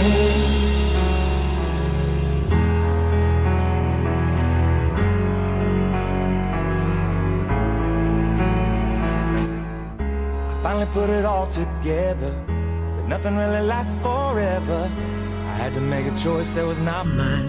I had to say goodbye for the last time. I kept my whole life in a suitcase, never really stayed in one place. Maybe that's the way it should be. You know, I live my life like a gypsy.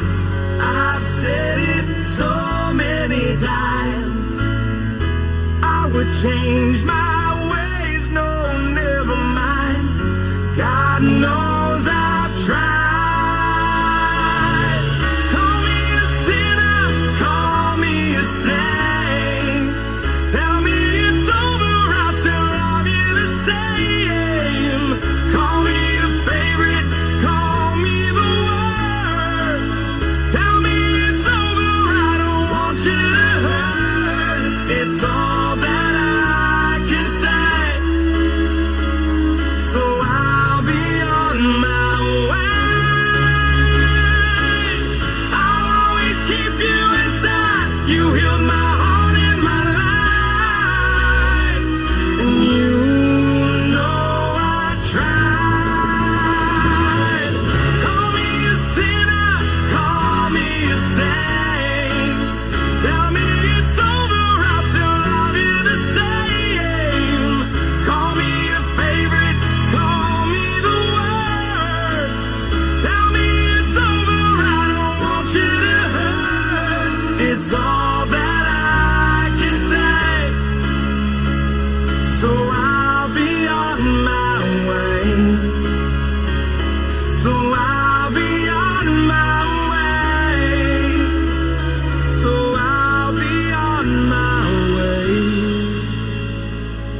Help me, soldier, because that is what they all are, whether they fly, fight on the ground, or sail on the seas. Thank you so much to all of you.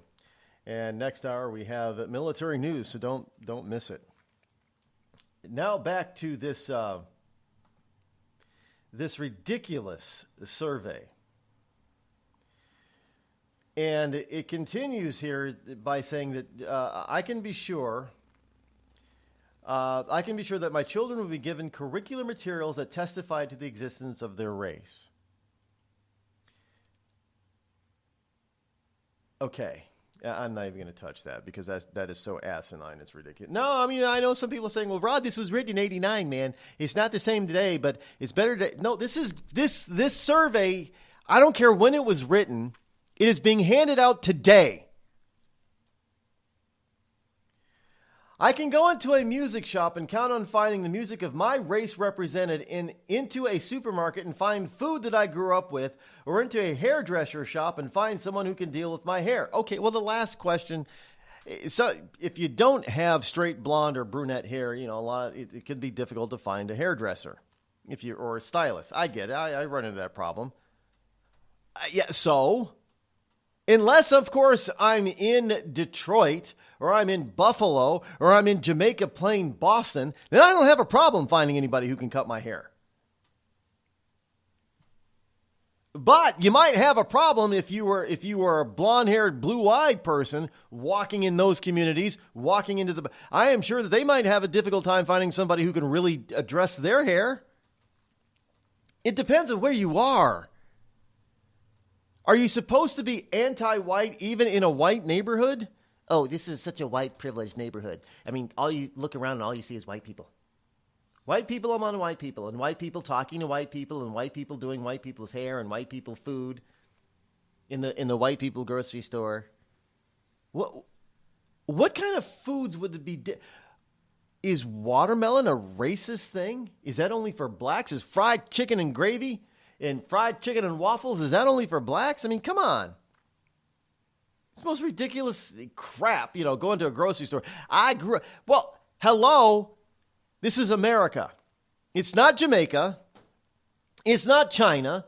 So you're probably going to walk into an American grocery store and find American or Americanized food. You're not going to find, most likely, authentic Chinese food. But does that mean there's white privilege because you can't find Chinese food in an American grocery store?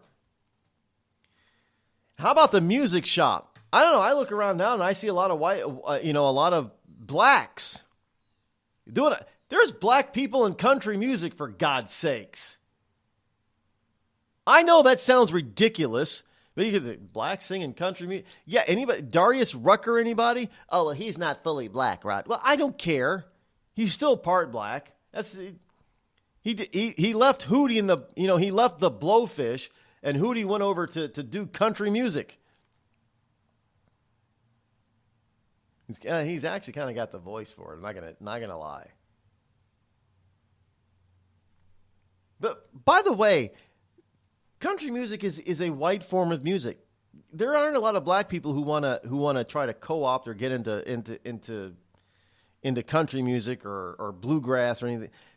Hey, but look, it depends on the kind of music you like. If you go to the jazz section, you're gonna find a lot of blacks. You go to the rap section, it's gonna be 99% black. If I go to, I don't know, the reggaeton section, it's going to be a lot of Latinos. Other than Justin Bieber lately, I don't know anybody who's singing reggaeton or any Latino type of music who's white.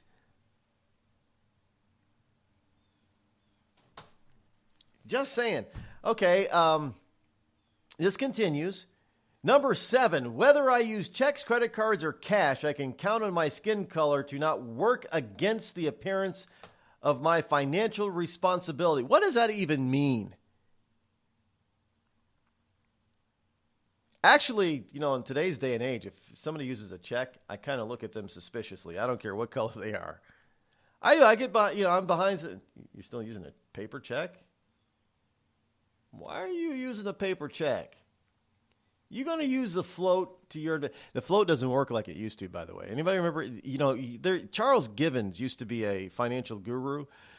He used to talk, late night on TV, back in the 80s and early 90s, and they used to talk about floats. In check float. Not check kiting, but check floating. Using the float to your advantage. Because, hey, banks do it.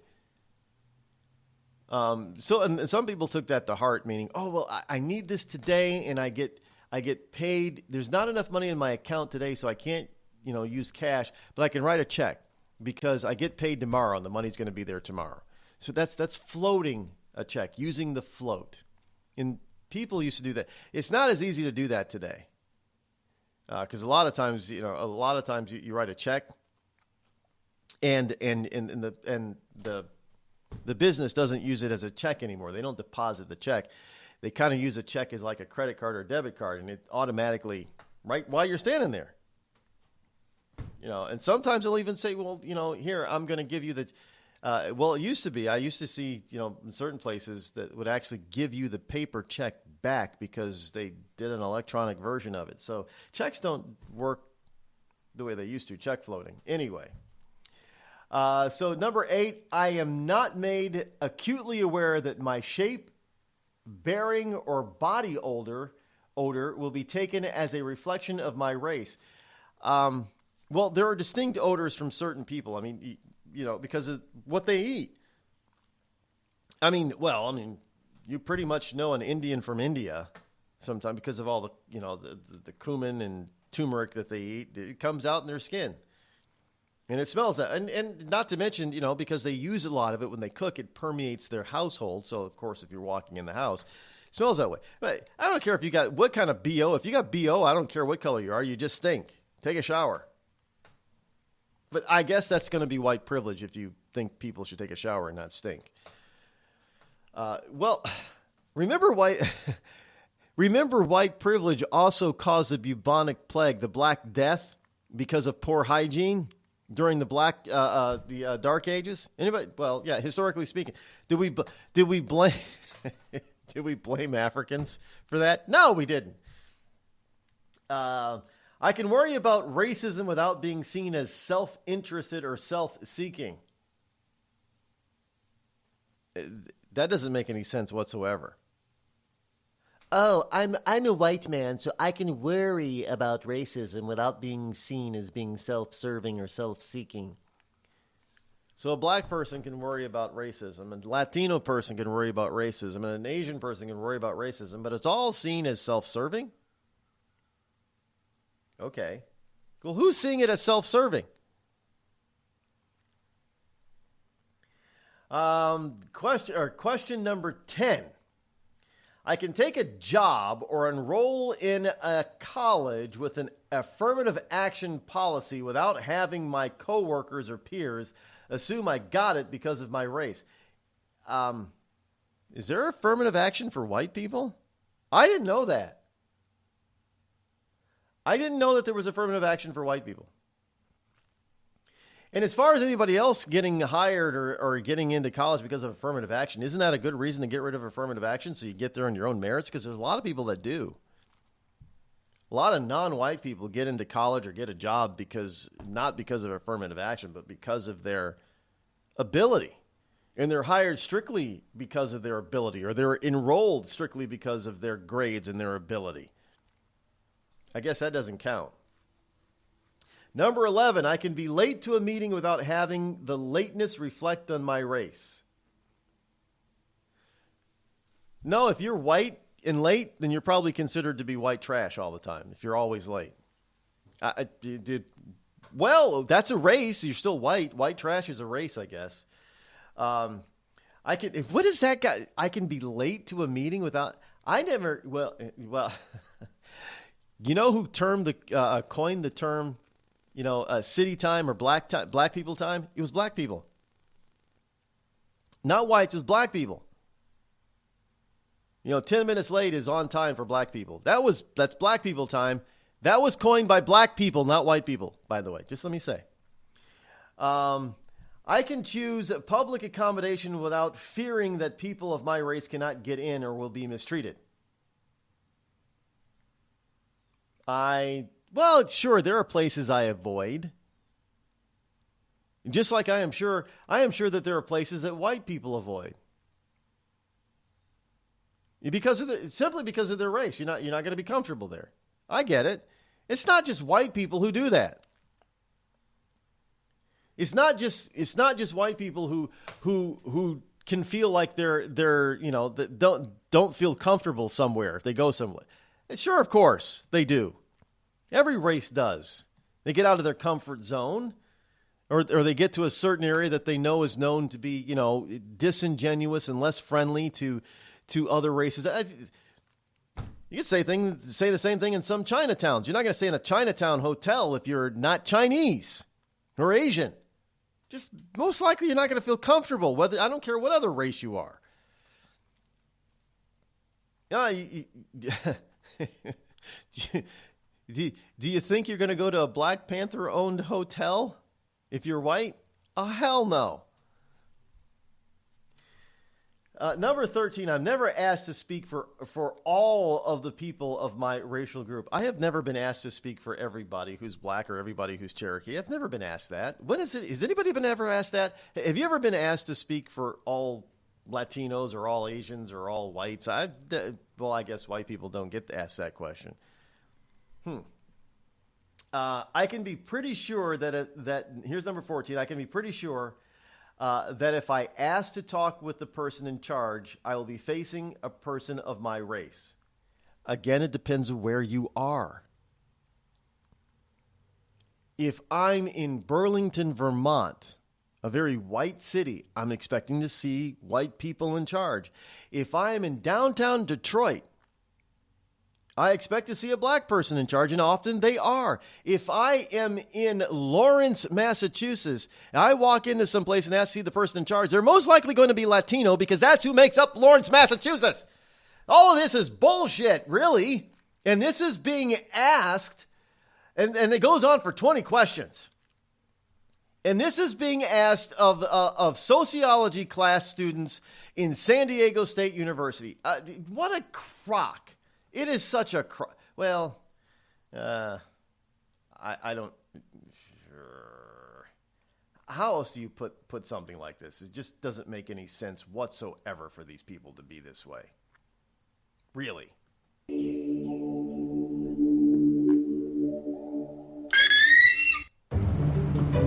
Dad, we need to talk.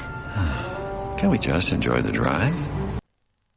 I'm not Rod Eccles, and I approve this message. Tired of paying outrageous prices for Viagra? Well, we have great news for you. Now you can finally get Viagra at huge discounts. Healthy Man allows you to save up to $500 on Viagra. Why pay U.S. pharmacy prices of $15 per pill or more when you can get Viagra for less than $3 a pill? Call today and get 40 Viagra pills for only $99. This can cost as much as $600 at your local pharmacy. You can't afford not to call us. If you want Viagra at the lowest prices, never pay $15 a pill pharmacy prices again. Get Viagra for less than $3 a pill. Call 800-595-2614 today and save up to $500 and get 40 pills for just $99. Healthy Man is fast, easy, and affordable. Operators are waiting at 595-2614 to take your call now. Call 800-595-2614. That's 800-595-2614. Again, 800-595-2614.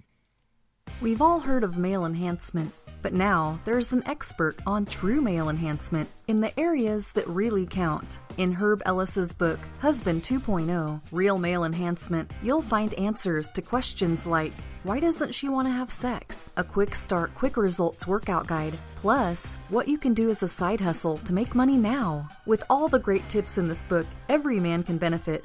Get the book, Husband 2.0, Real Male Enhancement, on Amazon.com. It started with a knock, but it wouldn't end there. What happens in the story next, many wouldn't understand, and most wouldn't believe.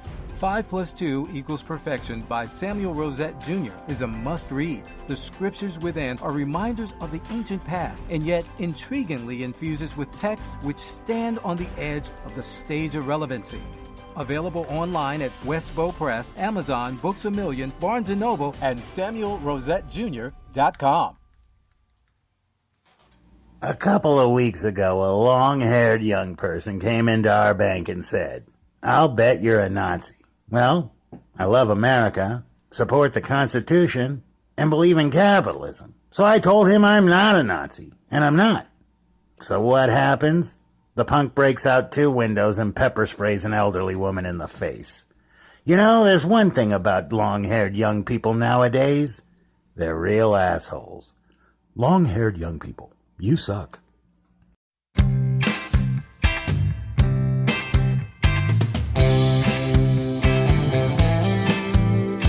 To go along with this kind of crap, there's some other headlines out there that are pretty interesting that you should probably know about. And here's a couple of them.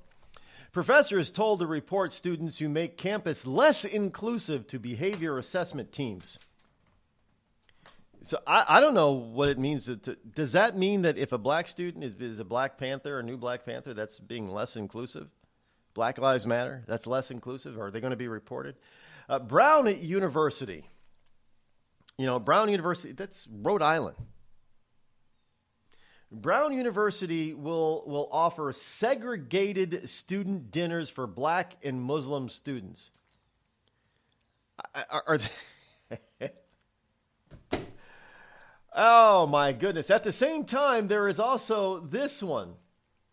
An ecosexual professor spurs movement to have sex with Earth to save it. I'm not even going to get into... what are you going to do, hump a tree? But hey, if you don't like any of that stuff, if you don't like the idea of having diversity segregated dinners for black and Muslim students, if you mind being reported because you're less inclusive, then maybe you deserve to have violence committed upon you. Yes, indeed. Here, there are students that think Antifa or Antifa violence is perfectly okay and is necessary. So the group that claims to be anti-fascist and anti-hateful and all-inclusive is one of the most fascist, vile, hateful groups on the planet, and they all believe that it's quite all right to use violence to get their way. A poll of college campuses across the country found 19% of students supported the idea of using violence to shut down a speaker if they just simply disagreed with the speaker.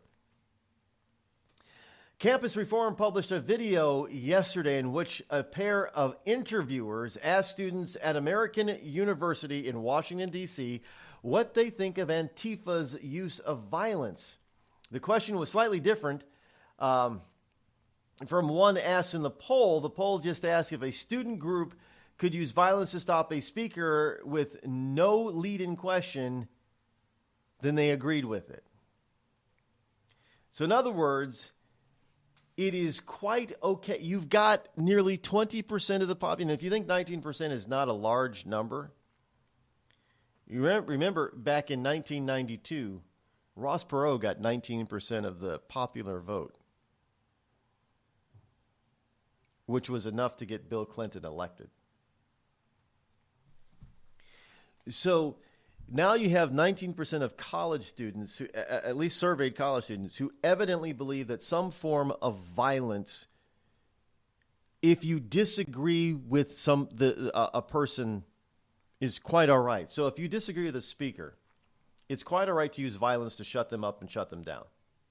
No freedom of speech. You know, more like fascism is in vogue now. Fascist, anti-fascist is in vogue. It was just another quiet Saturday at the Johnson home. Honey, have you seen the hammer? It's in the garage. Oh, no, not the garage. Later that same day... Dad, I can't find the bicycle pump. Son, I'm afraid it's in the garage. The garage? Then the following Tuesday... Howard, where's the car? It's in the garage. Does your garage look like a giant yard sale without the yard? Do you cringe at the thought of entering your garage? Then you need Crest Garage Cabinets. With one phone call, those wonderful folks at Crest will come out to your home, design the best combination of cabinets for you, and install them quickly and professionally before your very eyes. It's a miracle. And unlike other companies who ask for a down payment or money up front, You won't pay a penny until your Crest cabinets are installed to your satisfaction. So call Crest today, toll-free at 1-800-548-2848. That's 1-800-548-2848. And you'll never fear going into your garage again. And now, a message from the American Migraine Foundation. It's an absolute nightmare. I was terrified. It was like your head's going to explode. Migraine is a disabling disease. Just all of a sudden couldn't see. Migraine has ruined my life. Absolutely terrifying. There's pain that does not stop. It's a throbbing, pulsing, banging, hammering feeling in your head. 36 million Americans suffer. I started getting migraines around 5 years old. Just takes over everything. I feel trapped by migraine. It hurts like my head's gonna fall off. And the whole world around you stops. My world has gotten small. You feel like the world's closing in on you. There's nothing you can do. I had spent a year housebound. It's like you're trapped in your head. There's no escaping it. You can't leave your body. Don't suffer alone. Make your move against migraine. Visit AmericanMigraineFoundation.org to find help, learn more, and get connected.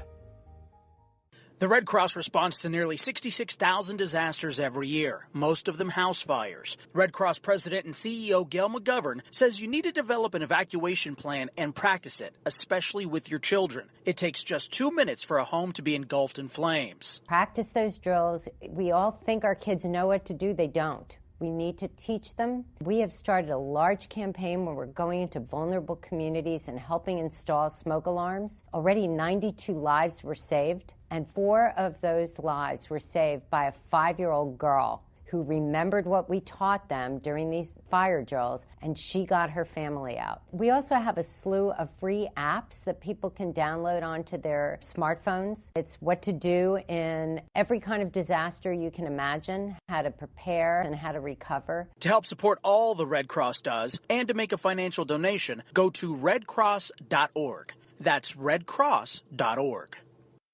It's Thursday night, and you're grabbing drinks with some friends. Started off with a pitcher for the table, which quickly becomes 2. There's pool. And there's the photo booth. All right, everybody squeeze in. Say cheese! Followed naturally by an order of wings. And another. Can we get some extra ranch sauce? Then there's the ceremonial nightcap. So what are we doing this weekend? And lastly, it's back to the car, which, if you're buzzed,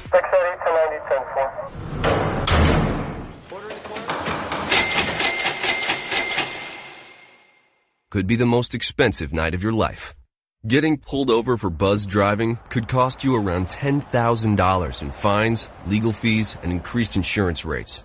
Nothing kills a buzz like getting pulled over for buzzed driving, because buzzed driving is drunk driving. Brought to you by the National Highway Traffic Safety Administration and the Ad Council.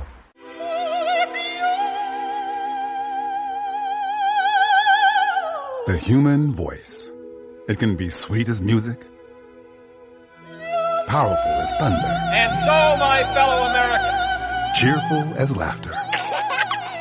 But for millions of people, it can also be a sign of COPD.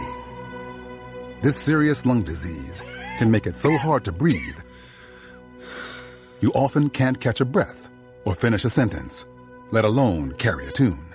And many who have COPD don't even know it. That's where your voice comes in. If you think you or a loved one have symptoms, talk with a healthcare provider. Early diagnosis can mean better treatments and quality of life. Join us in raising our voices for the millions with COPD who can't. Learn more, breathe better at NIH.gov.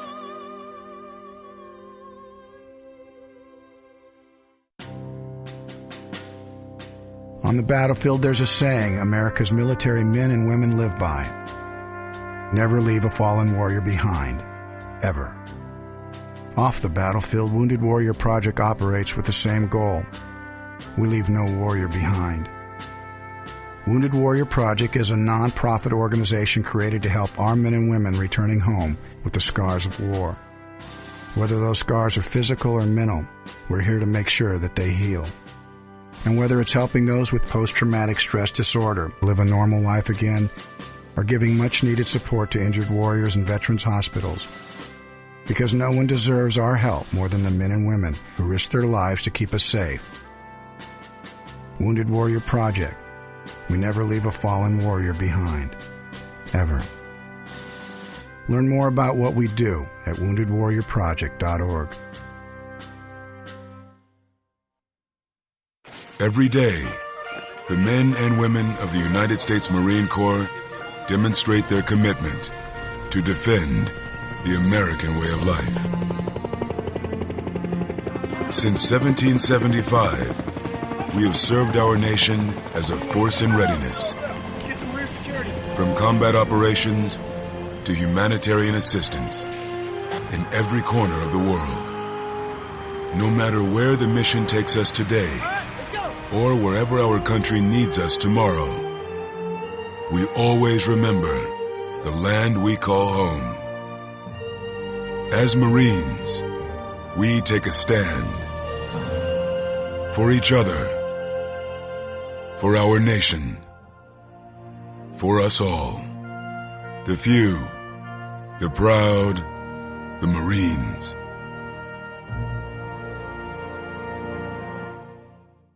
You want to know what time it is? It's time to bring the rain. Zinc Media. Feel the power of knowledge.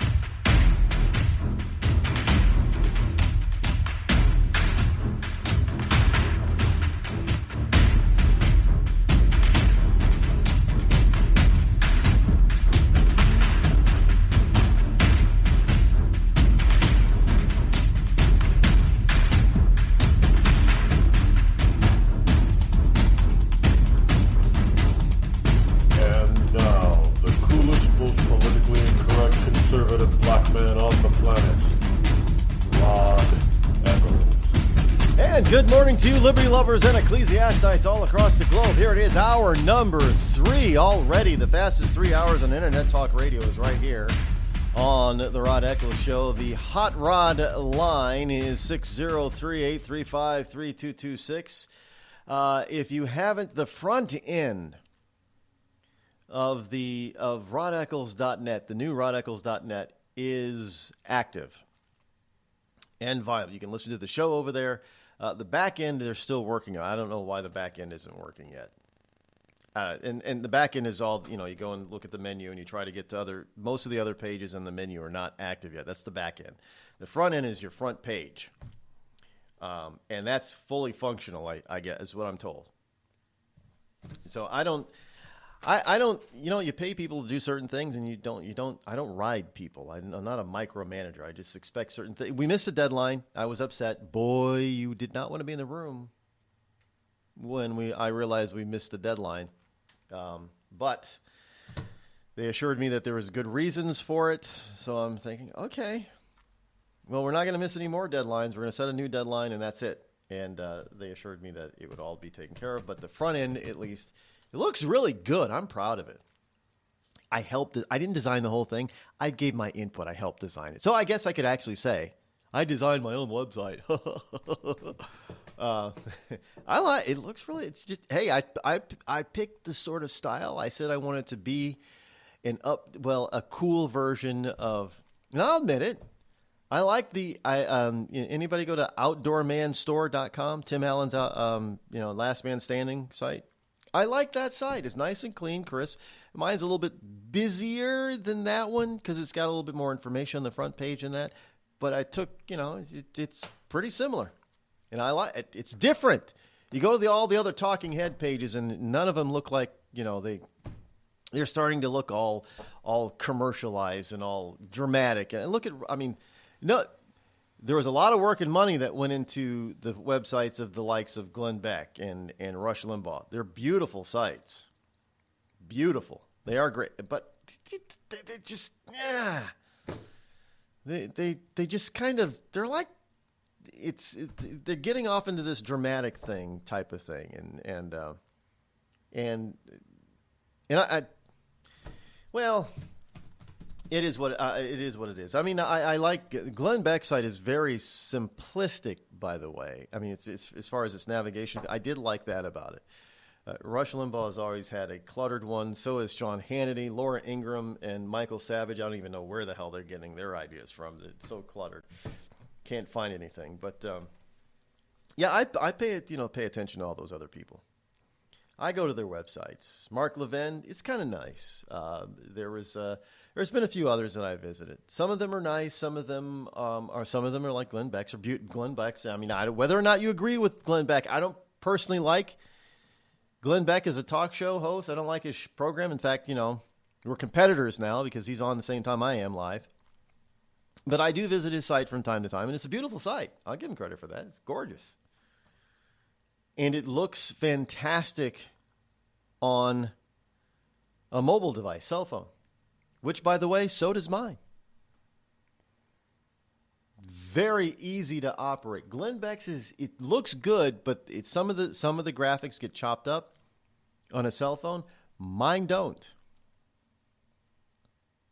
Perfectly whole all the way through. It's a beautiful thing.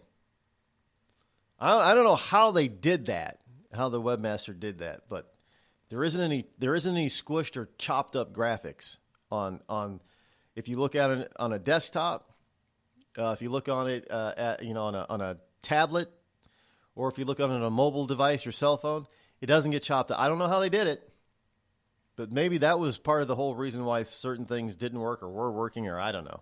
But it looks great because I've tested it on the cell phone. It looks and works fantastic. Just saying. So as the next few days go by, you'll probably be visiting the site and notice that more of the back end becomes live for you to utilize, which is a good thing. And then before you know it, it's going to be fully active, fully activated, and it's just going to blow your mind with all the information that's going to be available to you there. It's going to be great. Great stuff. It looks good. I'm proud of it. We haven't finished it yet. Well, it's as if I have anything to do with it. Actually, I don't do the coding. But I'll admit it. I don't do the coding. But it looks great. I'm very proud of it, very happy about it. And we're going to start instituting some video stuff there because people have asked for video. Yeah, we're going to do some video. I've given it. There's a spot on the front page. You will notice front and center for video. We're going to be doing video. You're going to see some vlogs from me. Not blogs, vlogs. Yes. I think got some ideas on this stuff. It's going to be fantastic. You're not going to want to miss out on this stuff in the coming weeks and months ahead, especially on the vlog point. It's got some ideas. Yeah, writing a few scripts for some vlogs. Yes, indeed. It's going to be I think it's going to be a lot of fun. It's going to be very interesting. Here's something that is interesting, although not fun, at least not for Hillary Clinton. There is a push to unseal the draft Whitewater indictment against her. And it finally gets a court date. A federal appeals court will hear a case brought by Judicial Watch on Friday to make public draft indictments of Hillary Clinton from the Whitewater scandal of the 1990s. Now, folks, understand they are casting broader and broader and ever broader fishing nets to try to snare Donald Trump or some of his surrogates in anything that they possibly can find to be illegal. There's no evidence of any wrongdoing.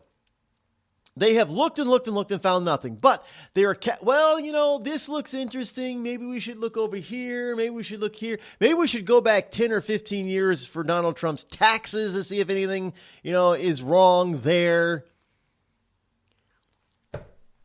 So, but when it comes to wanting to view the stuff from Hillary Clinton and her possible evil doings, no, you can't look at that. So Judicial Watch, which is a conservative watchdog group that filed a Freedom of Information Act request.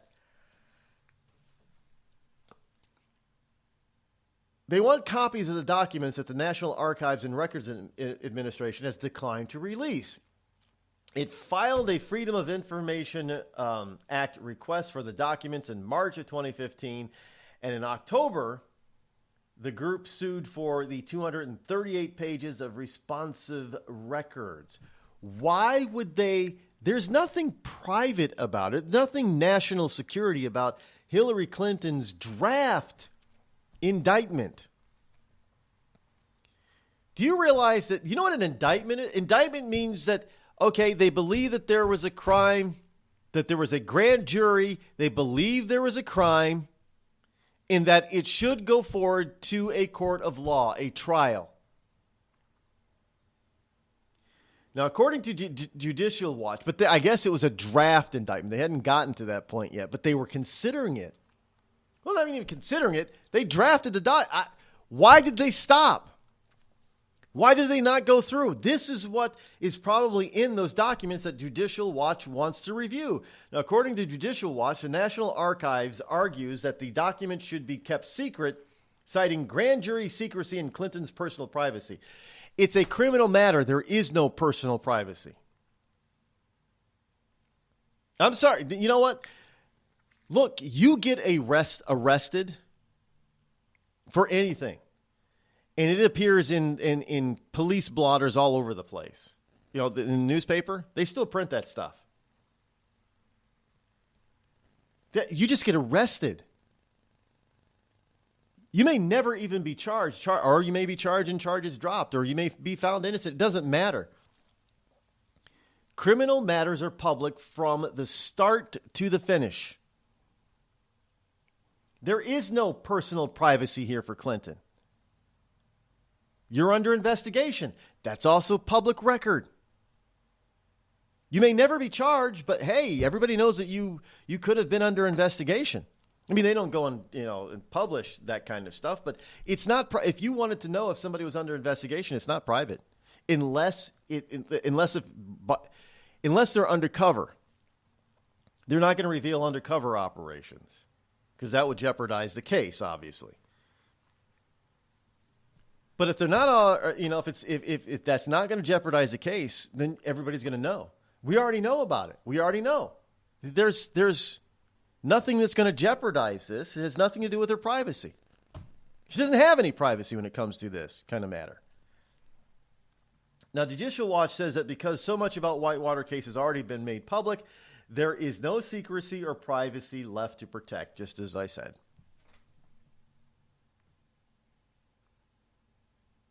So what are the documents? The documents in question are alleged drafts of indictments written by Hickman Ewing, the chief deputy of Kenneth Starr, who was the independent counsel appointed to investigate Bill and Hillary Clinton's alleged involvement in fraudulent real estate dealings. Although others were sentenced for their role in the matter, neither Clinton was ever prosecuted. Why? Ewing told investigators he drafted the indictments in April of '95, according to Judicial Watch. The documents pertain to allegations that Hillary Clinton provided false information and withheld information from those investigating Whitewater. And yet they haven't been able to find a single damn thing on Donald Trump. But Donald Trump is guilty of collusion. There's no evidence of it, but he's guilty of it. There was tons of evidence of Hillary Clinton's collusion in Whitewater. But hey, she's a Clinton. We're not going to prosecute her. We're not going to indict her. Isn't that how it works? She's a white woman. And she got off. Where is Donald Trump's white privilege? He's a blonde white male.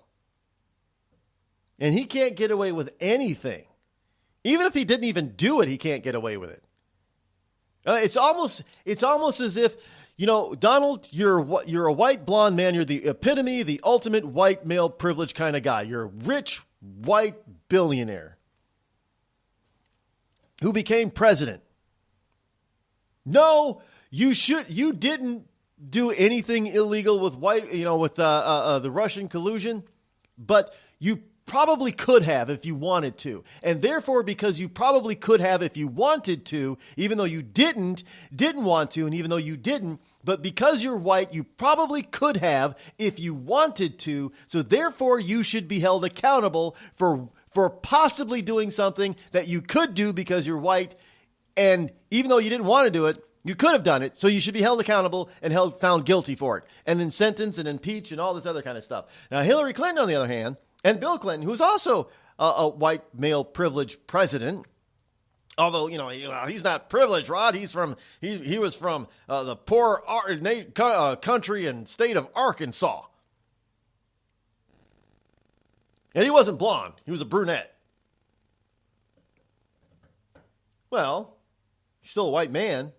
According to that survey, that a lot of those questions, survey questions, he should have been indicted just because he was a white male.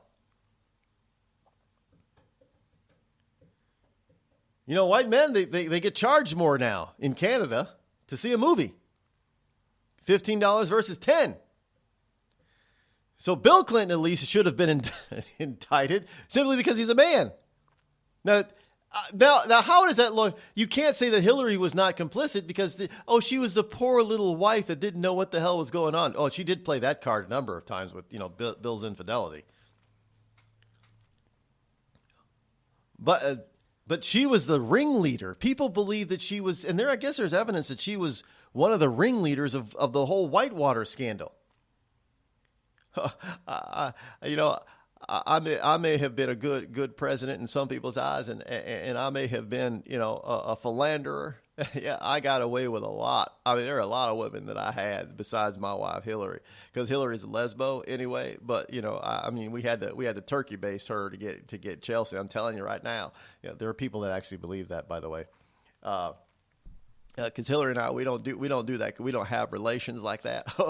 So I get my relations from other places, and let me tell you, boy, have I had a lot. I ain't smart enough to pull off any of that. I'm just a good old country boy. I ain't smart enough to pull off all this other stuff that Hillary is doing. She's a mastermind behind all this. She's a real evil one. I believe that to a T.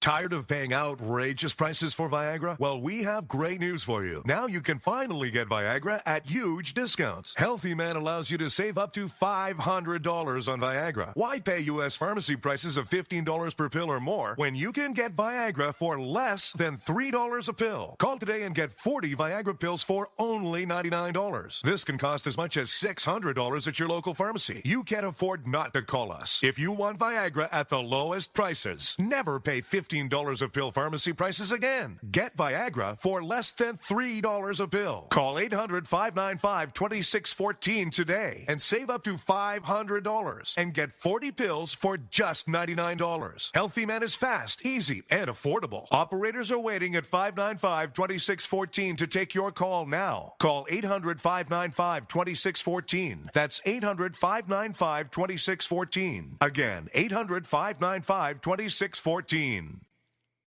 It started with a knock, but it wouldn't end there. What happens in the story next, many wouldn't understand, and most wouldn't believe.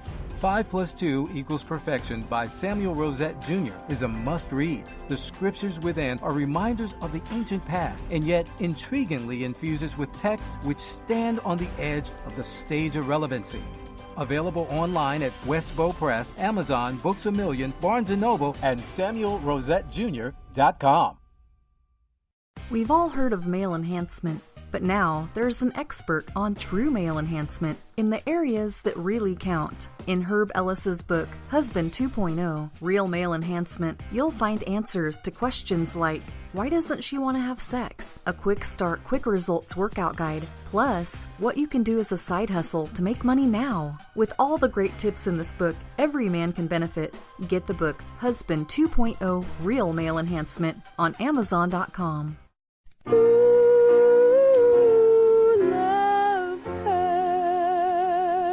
Yes, love hurts. It can hurt emotionally, but more important, it can also hurt you physically. It can hurt you in a way which nobody who owns a hot tub and lives in California can afford to be unaware of. Yes, I'm talking about California hot tub rectal gonorrhea. This painful, incurable disease can make an enjoyable soak in a hot tub with family, friends, and dog into a literally unforgettable experience.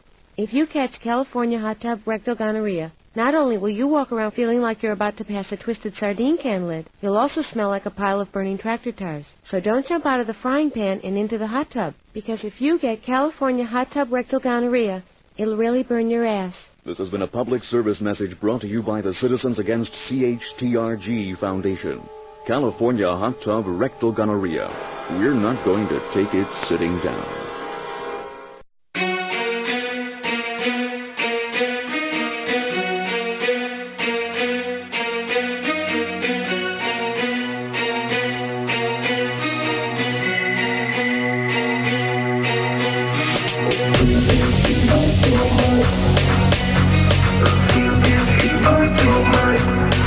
And now it is time for the holidays for today, which is Thursday, September 21st in the year of our Lord 2017. So the holidays for today are International Day of Peace. Self-explanatory. I don't think the UN understands what this holiday is, by the way. So it's the International Day of Peace Day today. It is National Farm Safety Day for kids, not for adults, just for the kids. It is also World Alzheimer's Day. So evidently if you're an adult on the farm, it's not a day for you because it's a day for kids. So it's World Alzheimer's Day. It is also Pause the World Day. Pause the World Day is a day to turn off all the extra noise in our life that raises our blood pressure. Some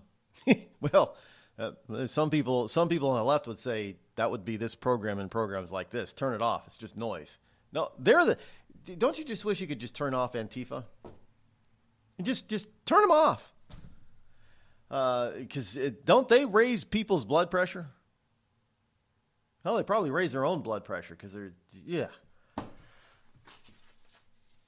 Today is also the start of Rosh Hashanah. It's on the Hebrew calendar. It's the first of the Tishri on the Hebrew calendar. I'm not Hebrew or Jewish, so I'm not exactly. I don't observe Rosh Hashanah, but today is the start of Rosh Hashanah. For all of my Jewish friends, do I say Happy Rosh Hashanah? Maybe.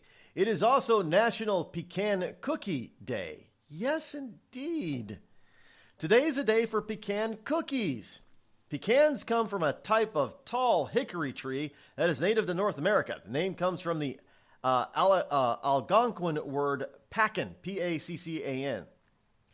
And it's the second most popular nut grown in the United States following the peanut.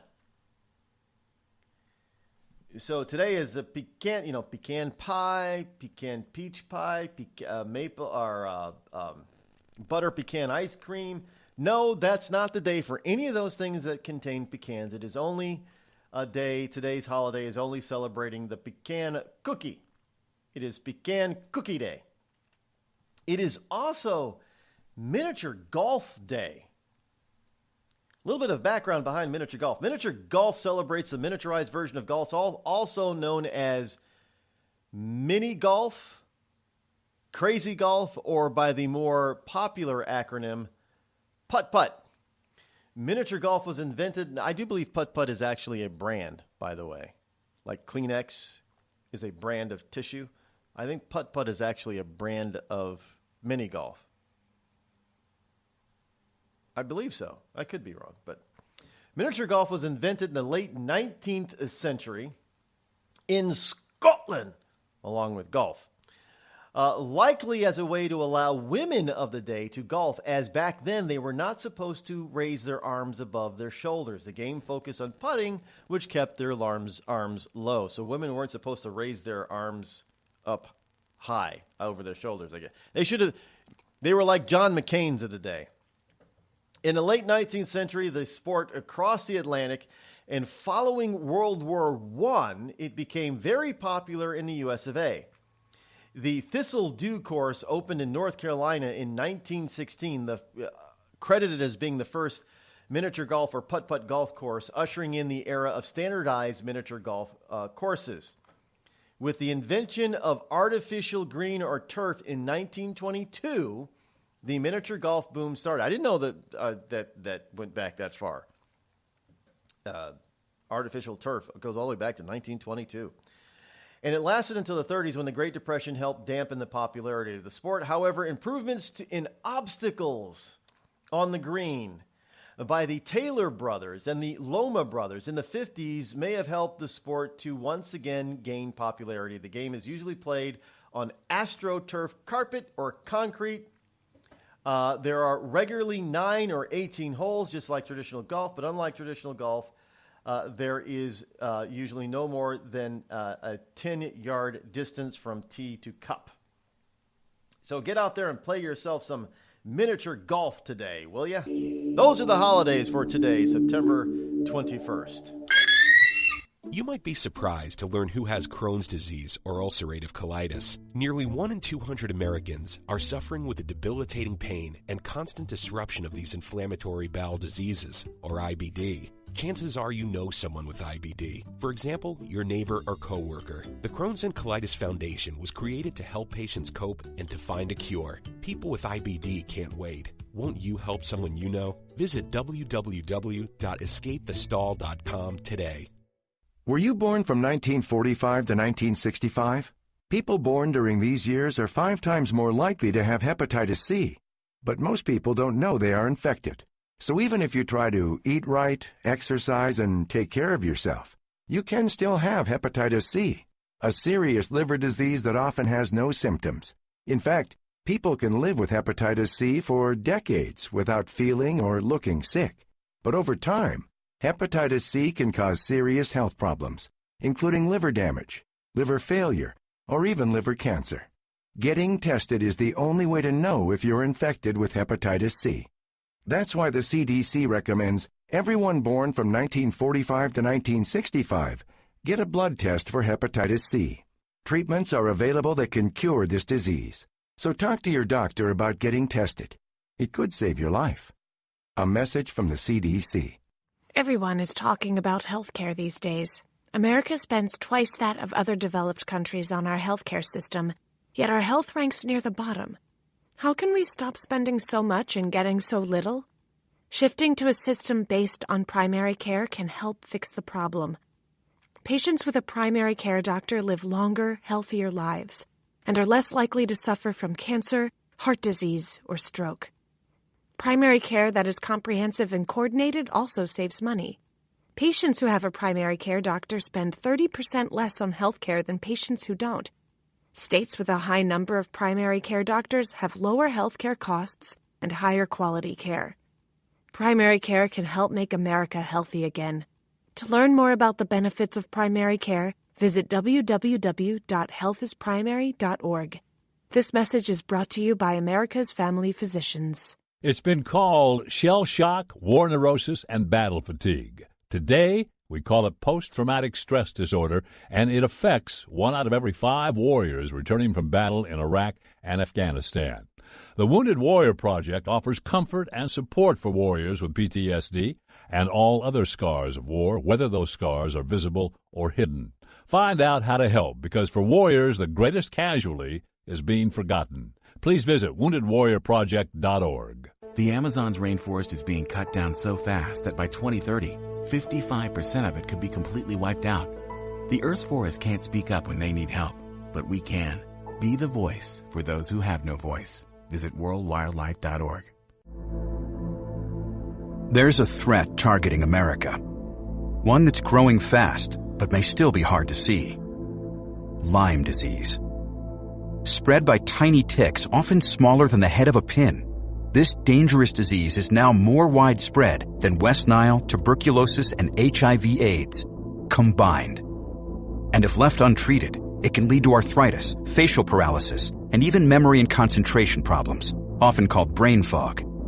As the threat of Lyme disease grows to more than 300,000 projected cases each year, it's time for us to target Lyme disease. That means checking for ticks when you've been outside, even in your own backyard.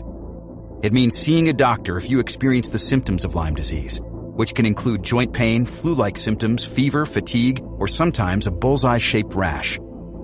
Set your sights on stopping Lyme. Learn how you can target Lyme disease at targetlyme.org. Dad, we need to talk. Can we just enjoy the drive? If you're not going to listen to me, who will you listen to? Jeffrey. Ah! Marcia Gay Harden, what? Eyes on the road, Dad. What are you doing? What are you doing in my back seat? How did you get in here? You're getting older. Not that old. Your brain's changing. It's natural. Yeah, that's what I was saying. Honey, I've got experience with this. Jeffrey, brain health is all about making the most of your brain as you age and helping to reduce some of the risks to your brain. Really? Now that's interesting. So, you'll talk to her about this, but not me. Marcia Gay Harden? Where did she go? Learn what you can do to help keep your brain healthy at brainhealth.gov. She didn't say goodbye? I mean, I would have. Visit brainhealth.gov.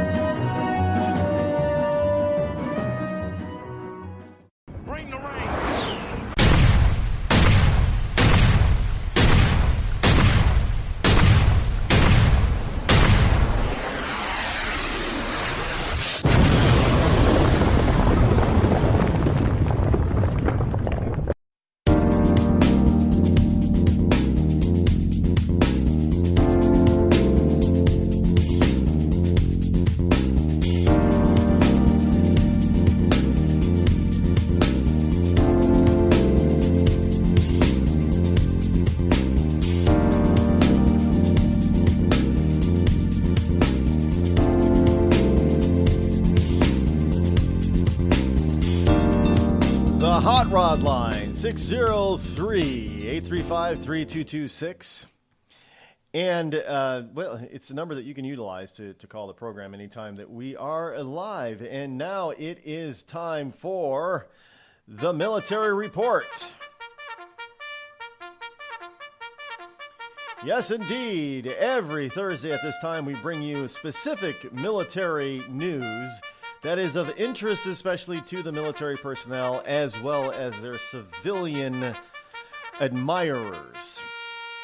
The Air Force could be forced to ground hundreds of A-10 Warthogs as early as next year, fiscal year 2018, as life of their wings runs out. I didn't know that there was a lifespan for aircraft wings. I guess it makes sense because that's where most of the stress of an aircraft is on the wings. But on military aircraft, the Air Force may be forced to ground a portion of one of the world's most fierce and most feared aircraft in history, the A-10 Warthog.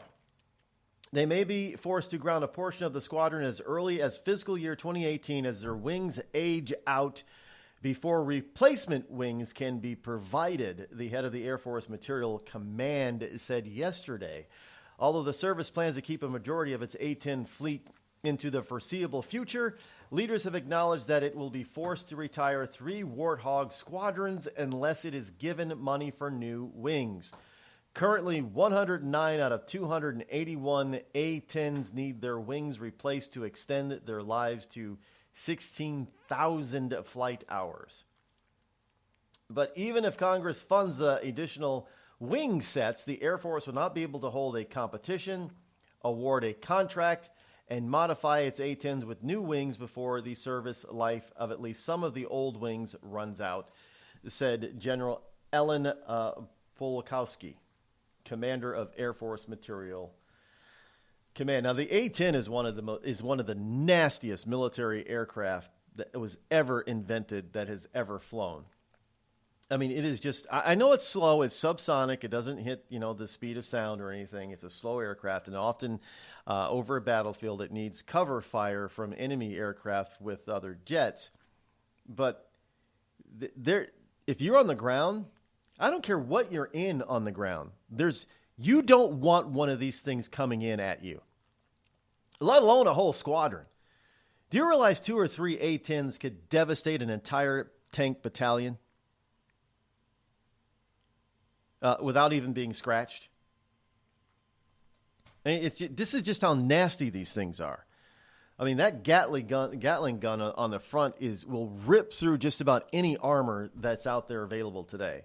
Not to mention all its missiles and bombs. It's an ugly plane, but it's beautiful at the same time. It's so ugly, it's gorgeous. And the firepower and just the sheer power and magnitude of this plane, and how slow it looks like it floats, man. It does less than 450 miles per hour, but it can float at like 100 miles per hour. I mean, you can't figure out the speed of this thing because pilots, I guess, can change the speed of these things on a dime.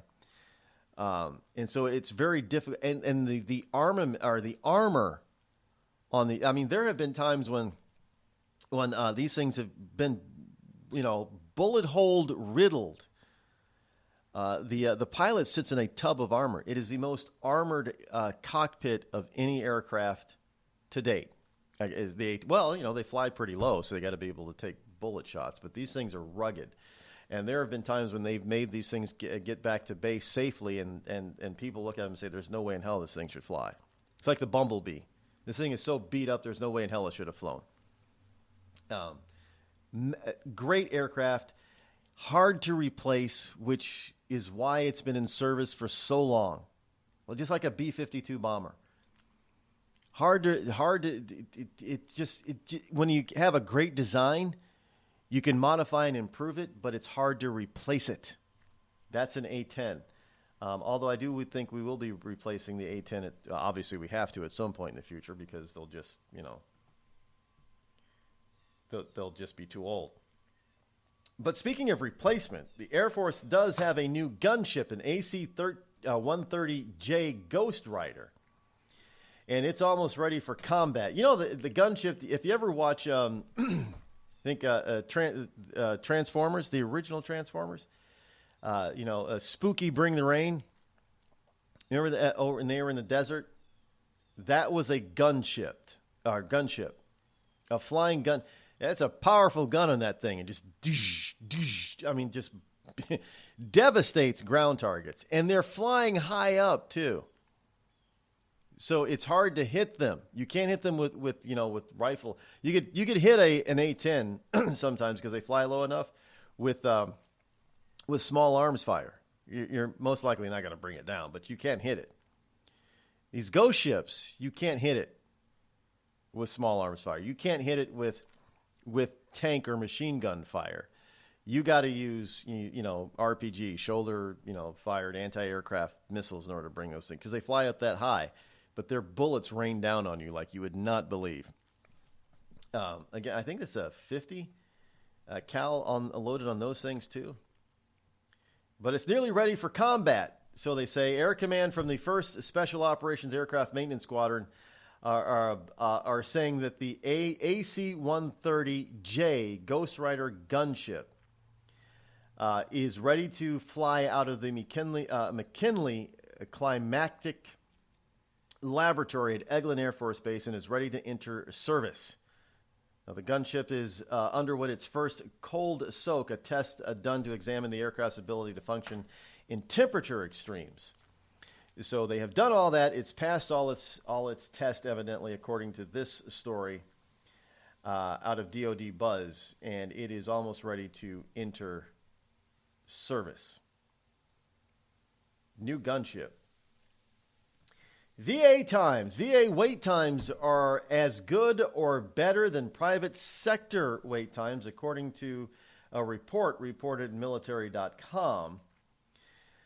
VA healthcare is as good or in some cases better than that offered by the private sector on key measures, including wait times, according to a study commissioned by the American Legion. The report issued Tuesday of this week, entitled "A System Worth Saving," concludes that the Department of Veteran Affairs healthcare system continues to improve and perform as well or often better than the rest of the U.S. healthcare system on key measures. That is because we have a president who cares. And he has stated that we're going to make things better, and things can be better. I know we have some old guard and some swamp monsters who want to keep the old system, but things are moving forward faster than. And Trump isn't getting any credit for this, by the way, and that's sad. He's the one that's improving this stuff. And you've got some military veteran groups out there who are saying under Trump, yeah, things are getting a hell of a lot better. And they're continuing to improve, but he's not getting, the mainstream media isn't reporting this. He's not getting credit for this. It's awful.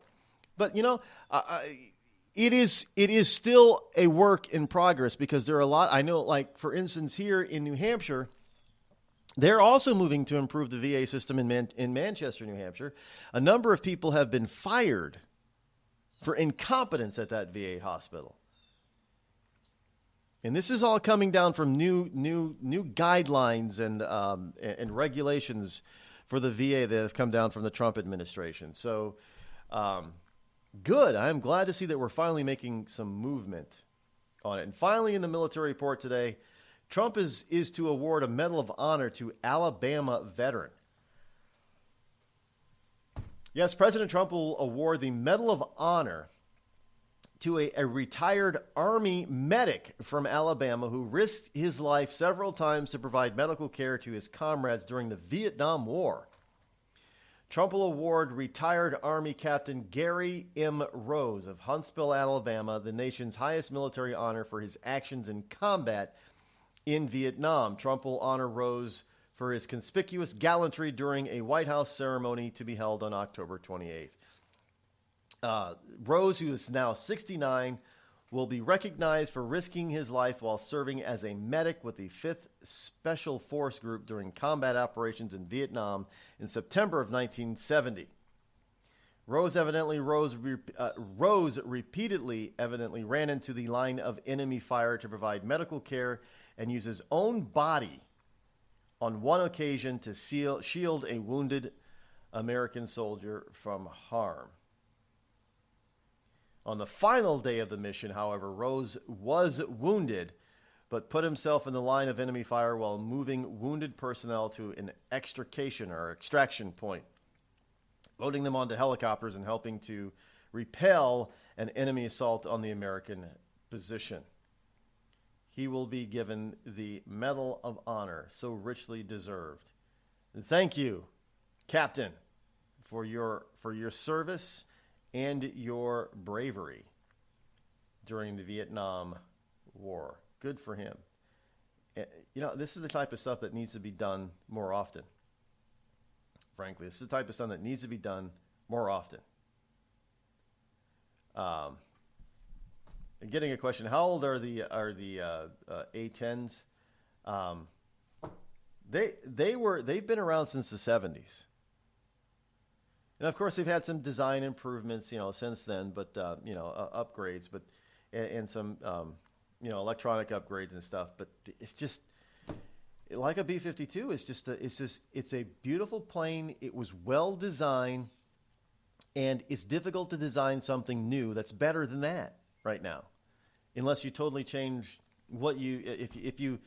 Well, I mean, what is it? The F-22 is supposed to eventually be the replacement for a number of military planes in the Air Force and in the Navy, and it is supposed to be a replacement for the A-10 eventually. But it's a supersonic. It does speed of sound. I mean, the only thing that you could really do at this point to improve the A-10 is to make it supersonic, but that would kind of defeat some of its good aggressiveness, and to make it more invisible, to make it more stealthy. And I do believe the F-22 is a stealth type aircraft. But at such a low altitude, I don't know if you don't need radar. Laser and visual sight is enough because they fly low. And I guess that's the whole. Well, you can't really hit a tank from, 30,000 feet. So,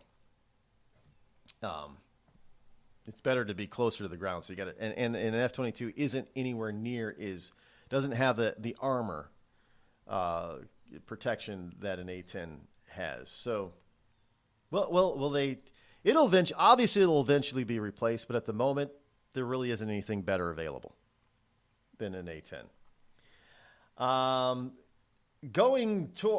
Continuing on with other things. Prosecutors, evidently, according to the New York Times, prosecutors want Anthony Weiner to serve 2 years in prison. Anybody think that Weiner is going to get actual prison time? He better.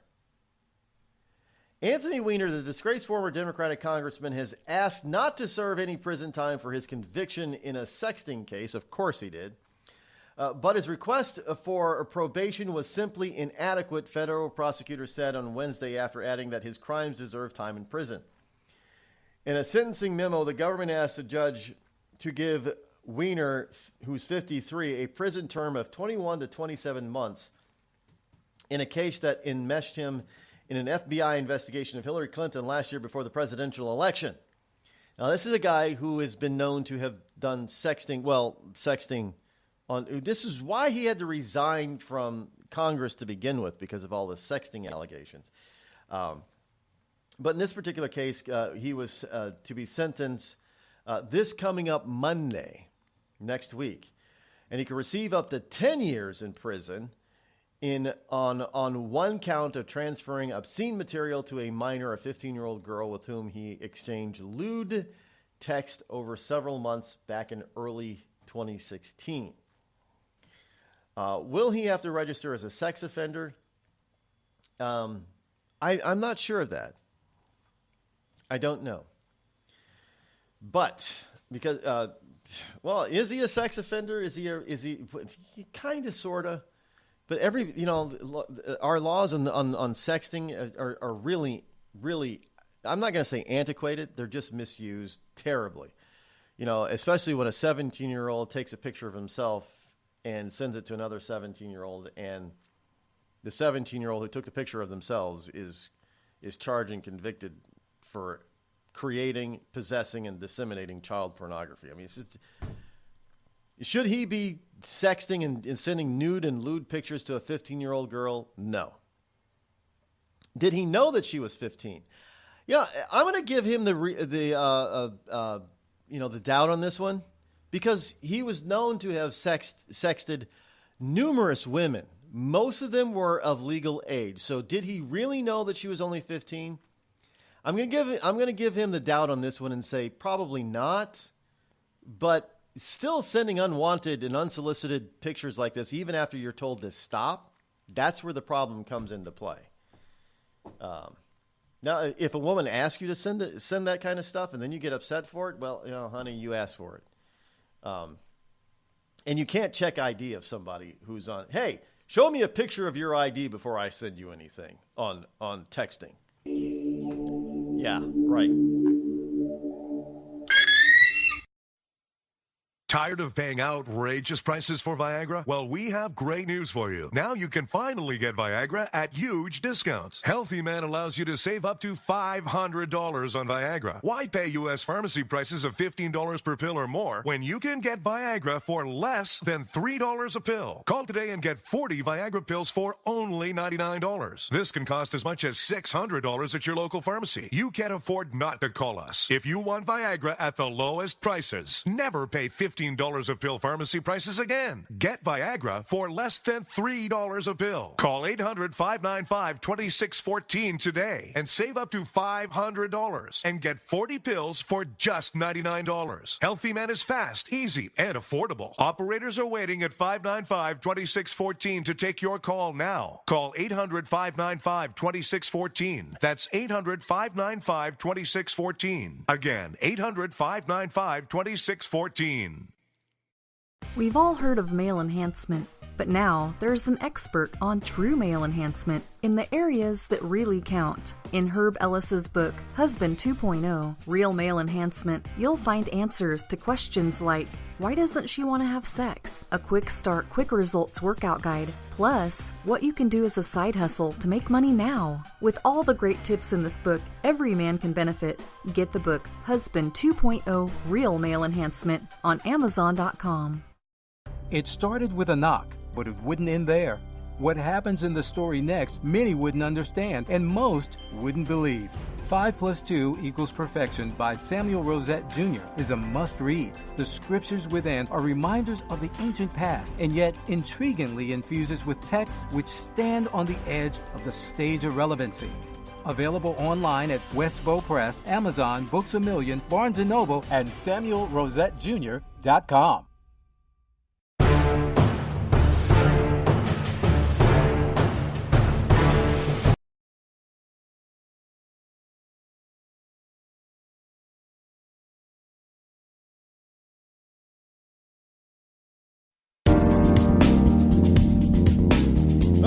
I have no idea what happened there. Sorry about that. But we will fix that post-haste.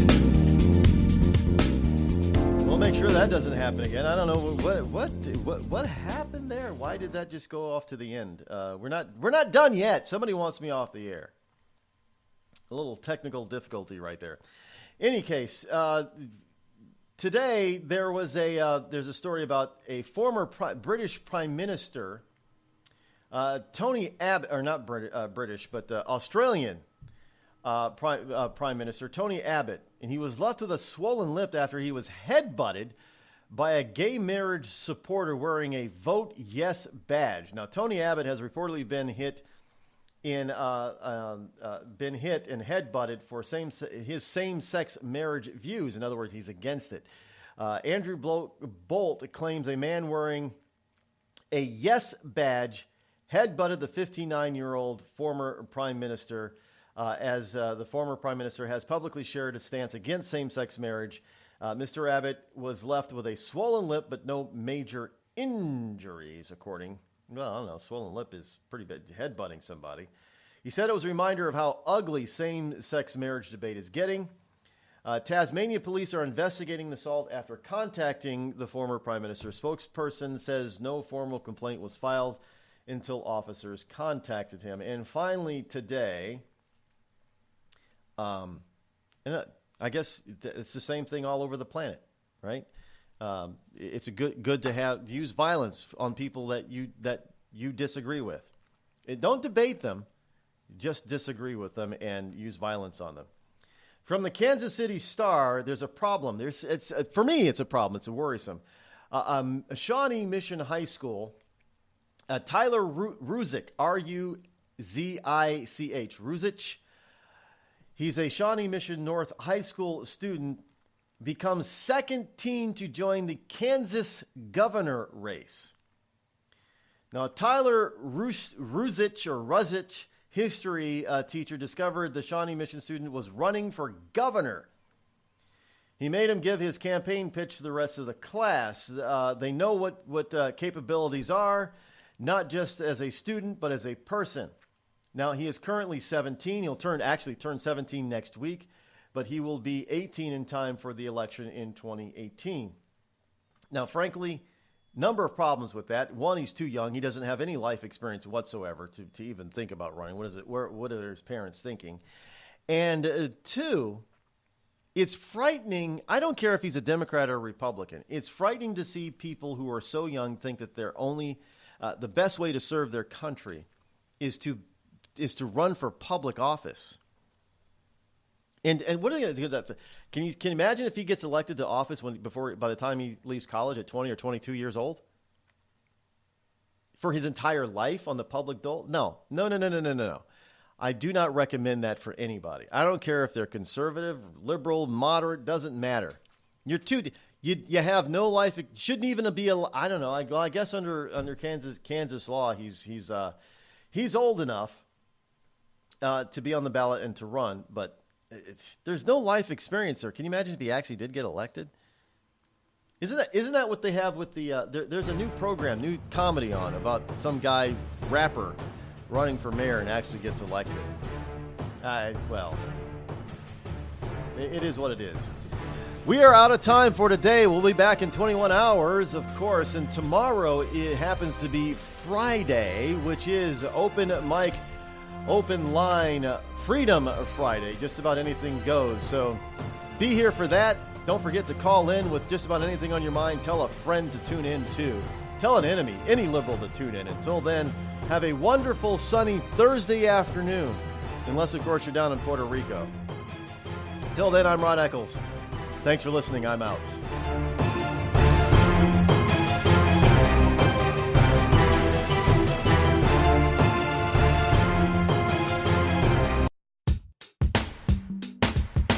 Damn, it feels good to be a Clinton.